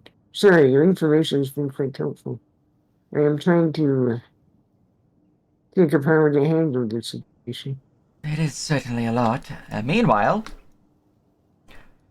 so yeah, here's the bounty board. You got your Tuskgutter, you got your Tatzelworms, you got mine. We've also been seeing some kobolds of late, so you know, There's options. Okay. Ilfrin will ask, is there anything about the worm or the boar that is beyond what would be the norm? These kinds of creatures. From what I know, the boar is definitely larger than a standard boar. Right mean and ornery. At least that's what the other hunter's been saying. One of them came back with his leg nearly torn a piece. Boken had a time fixing it. I'd be careful if you go after Tuscutter. As for the tassel worms, I haven't seen them. The hunters just speak about seeing speaking about a river fjord that they like to hang out at. So, with all the speech about them, I thought that would be a nice, lovely thing to hang on the mantelpiece. Well, if they let us hang it on the mantelpiece.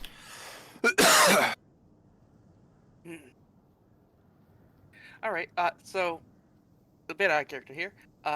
Would I be able to roll knowledge checks on the apparently close to water-dwelling worm and the more angrier than usual boar? You would be able to, yes.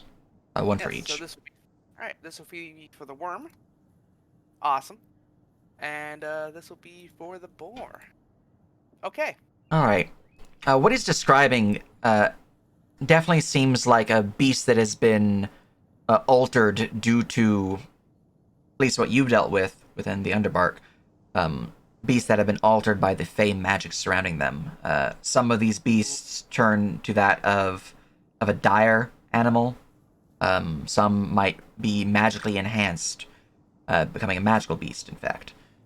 The way he describes the Tuskcutter, and the way that the poster itself describes the ill-tempered boar, you're not sure if it is a magical beast or just a basic animal that is larger and more ornery than normal. But as you think about it, it's likely with its size and how he described its leg being just ripped to shreds, that one hunter, the beast is at very least large size. Okay. Which is pretty freaking big for a boar. Yes, indeed. I mean, I think a boar that's bigger than the bench he's sitting on currently. So yeah. Indeed. All right. Your words have been the, and I definitely see wisdom. We shall be careful. Cannot say what the others would wish to invest our time to current, though. We shall see what we. I do know Vekel is willing to pay for it if you do manage to get its head. Up to you lot, though. That said, you lot are welcome to stay here as long as you're, hunting and working the job to take out Stag Lord. Rooms are upstairs, and he points to the stairs along the way. Nice. Yeah. We can provide some food and drink for you as well, as long as you're here. One last question, then, for now. Do you know if those kobolds have anything they seek in particular? I'm gonna give him a check for this one. D20 plus 2. Nope. I can't say for sure. All right. Yeah. Most of the hunters who talk about them just say they see them and then turn tail. They don't really want to deal with a swarm of them. All right. He will nod, and he will say, "Then I suppose that is all for now." Okay. Quest notes. I'm putting that on my sheet. I'm writing it on a piece of stationery. What the quests are. Nice. So that we have a personal copy, so that I can always say, "Look, this is what it says. This is what the prices are." So we can always refer back to the notes on the Discord now. So, Yep. And your loot sheet also has a quest list, which I'll be updating with the quest you've unlocked as well. Excellent. Awesome. I need to put them on there. All right. Very good. I have a question. Yes. They were talking about arena before, and they were mentioning a spark. Is that like lingo for they have access to some kind of magic, or is that like Yeah. a thing Spark that some people? is like saying that you had the gift. Essentially, when you made your character, you had a choice of having magic. Not everyone has magic innately, or at least the capability of casting magic. Spark implies that they do. Okay. Uh, generally, if you have like a decent magic stat, you're probably going to have access to the gift because you might want to get it later. But when you do make your character, you can choose to just be like, I don't have the gift.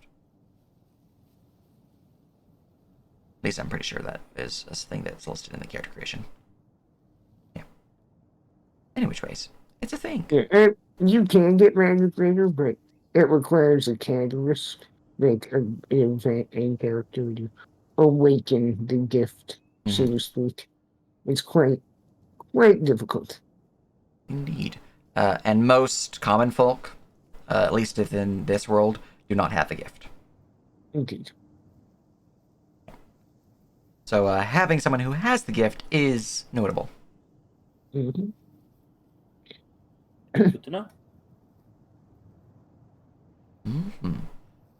Now she would suddenly speak up if she's ignoring else when there's questions in character. I don't suppose Haps would react kindly to me just being here when you hand over the tribute to talk to him.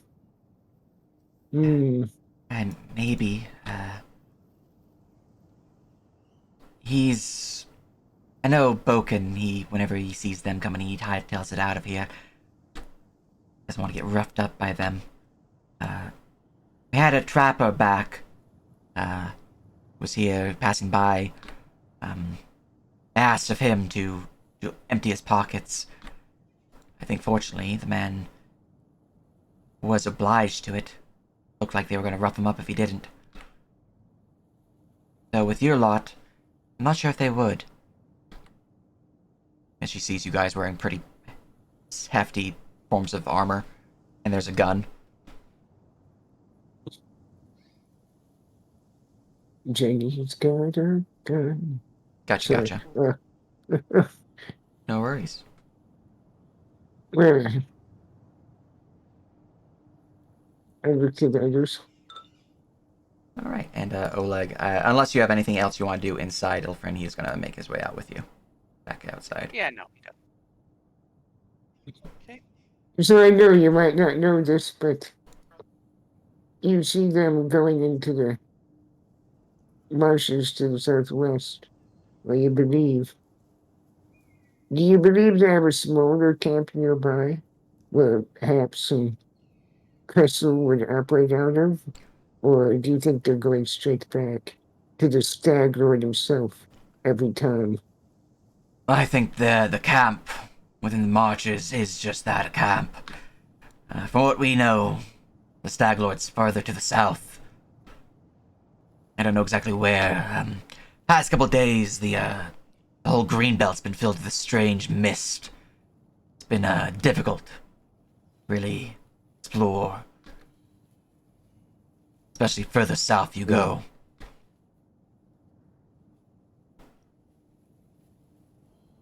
Alright, well, I have the beginnings of a plan. As I looked at everyone, including Oleg and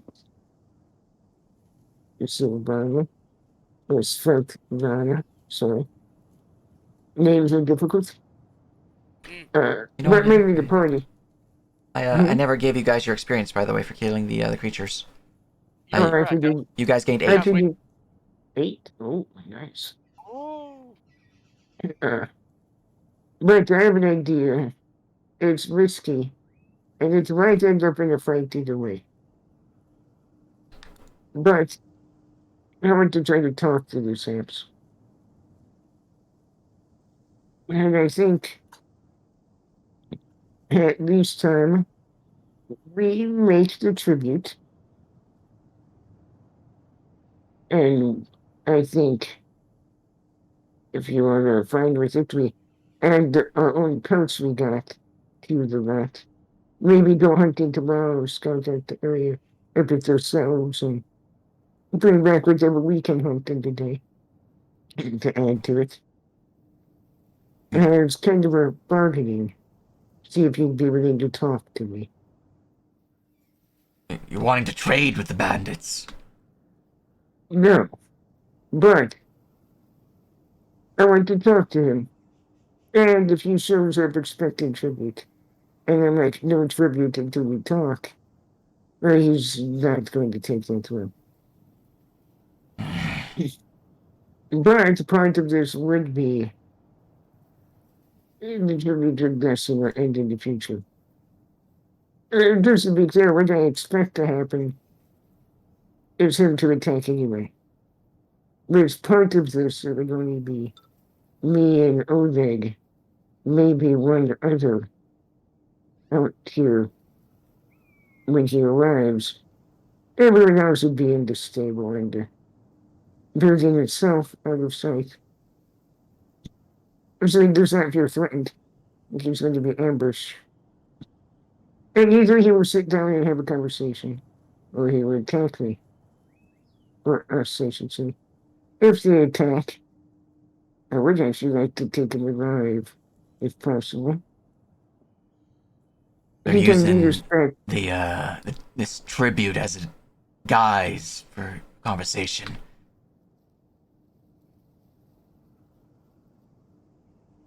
Indeed. And if he somehow comes off as friendly, and then we may not make this, we may even go back with him to his camp with this tribute to talk further. However, we gotta hold up a hand. I know it's how it sounds. But this would be the end of the tribute at the end of the way. Or at least in this current deal. You really got a See, death wish then.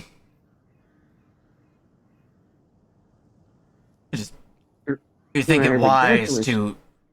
to walk in to the metaphorical wolf's den with them fully armed, with just the five of you, and have Oh, have a of course conversation not. with the stag lord? The stag or no? I want Tapston. I want to talk to Crystal. Oh. Okay, you had a moment see- there where I thought you were just gonna get yourself killed, and I was like, great, I thought, No, send for more no. adventurers. To That is take out not this, what I interpreted either. to take out the stag lord, you need to disassemble his lieutenants. That is what I thought you meant. Yes, not going straight to the in charge one. Oh, No, that would be suicide. indeed, I suicidal. thought you were crazy. Well, The bird says crazy. The other bird says crazy, but it's mimicking the first bird. Crazy. Tribute. Crazy. well, I mean, we'll get them off our backs. Sure.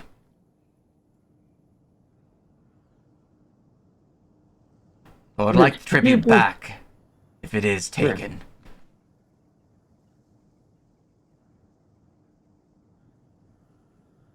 Some of it may be left, but if everything goes as I hope,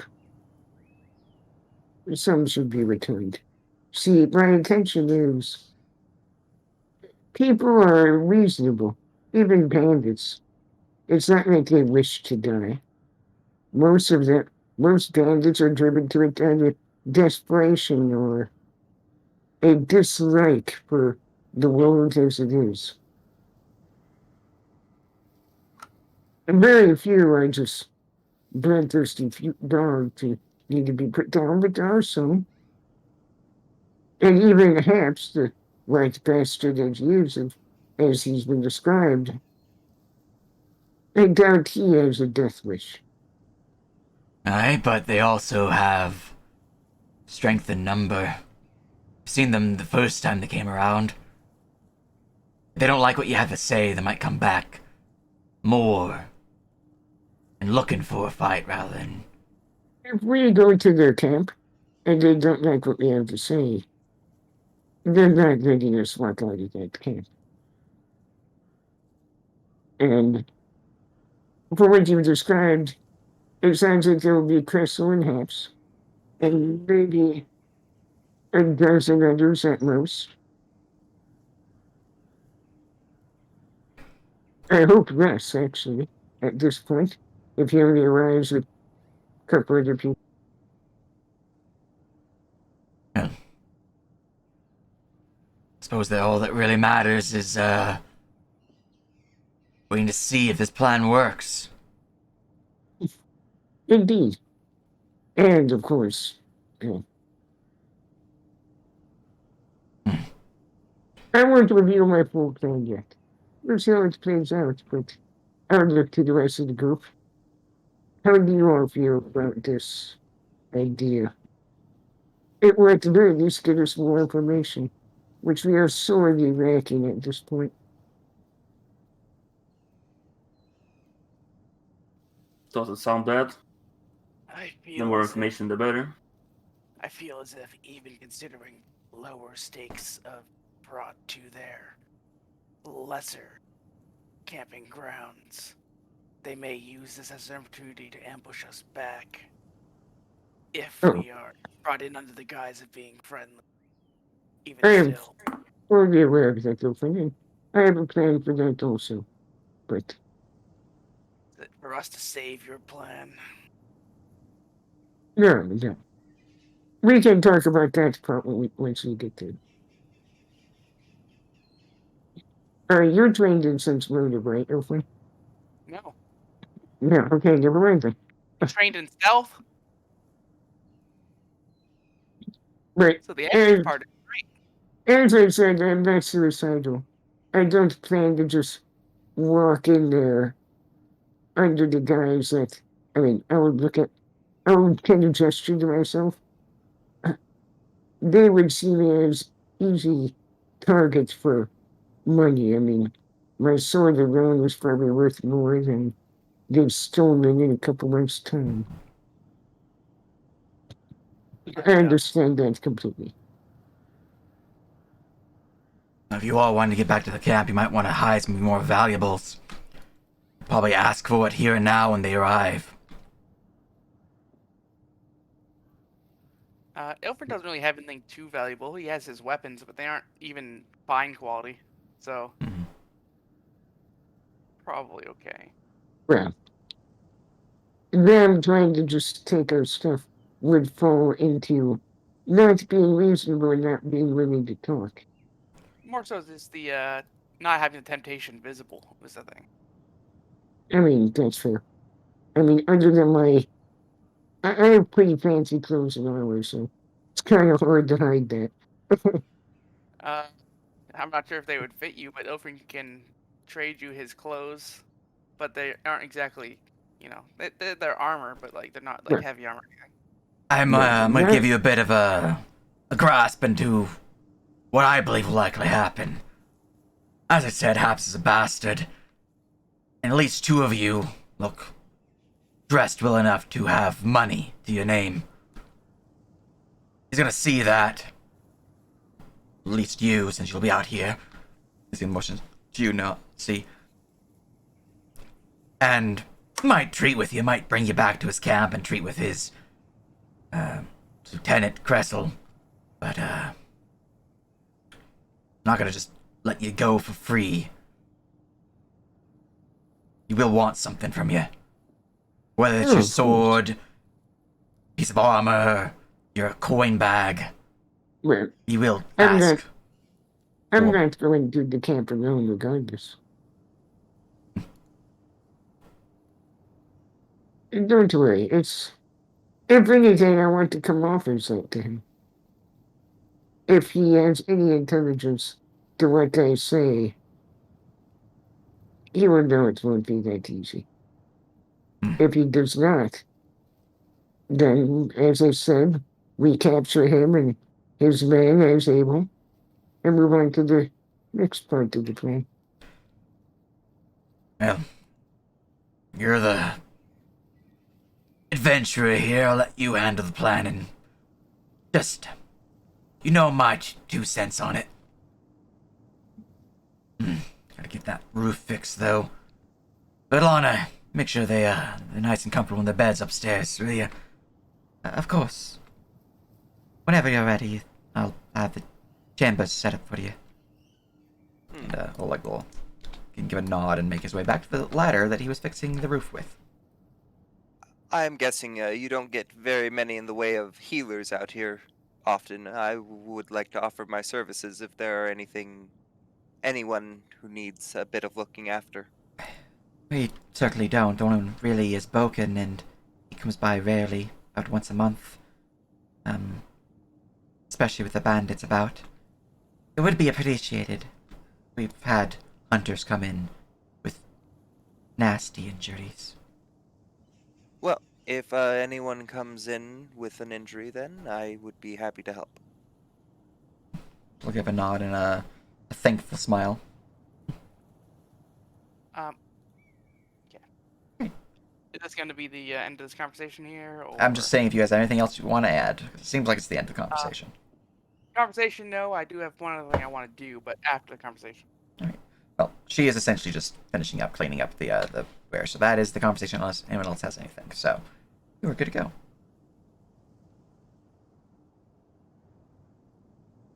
All right. Sounds like it's a no. So before we wrap up here, Ilfrin would go. He wouldn't do anything to them, but he would inspect these catapults. Do they have the broken or destroyed condition? They are specifically destroyed. Destroyed. Damn. All right, I can't. You have to be 3rd level or higher to be able to repair them then, without other means added in. That's unfortunate. Indeed. Unfortunate. But, that being said, I'm pretty sure we're done with session time, but... Indeed. I'm just saying if you guys gain experience for making it to the place. A little out of character and in character once we're in private, I would explain to the group. My plan kinda is tomorrow we do some initial scouting of the nearby area. One, to maybe see if we can find a trail southwest in the direction of Hap's camp that was mentioned. If they've come that way many times, there must be a trail or something. We'll follow. But also hunting the area a bit, maybe to get some more pelts and whatnot as the bait, so to speak, to add to the tribute. Alright. You guys would gain 5 experience from arriving and conversing and treating with Oleg's trading post and the people within. Having achieved the milestone for reaching Oleg's trading post. With that, though, as you guys have gained experience and you have established a plan, that'll be where we call the session. Hope you guys all had fun, and we'll see you guys next time. But first, we will raid Kelly Siren, who's playing Zelda. Oh, yeah. Ooh. Wait, which Zelda? Breath of the Wild. Ah, it's the worst one. No, I'm kidding. It's actually the saddest one. Yes. Anyways, we have raided them, yes. And that is the stream.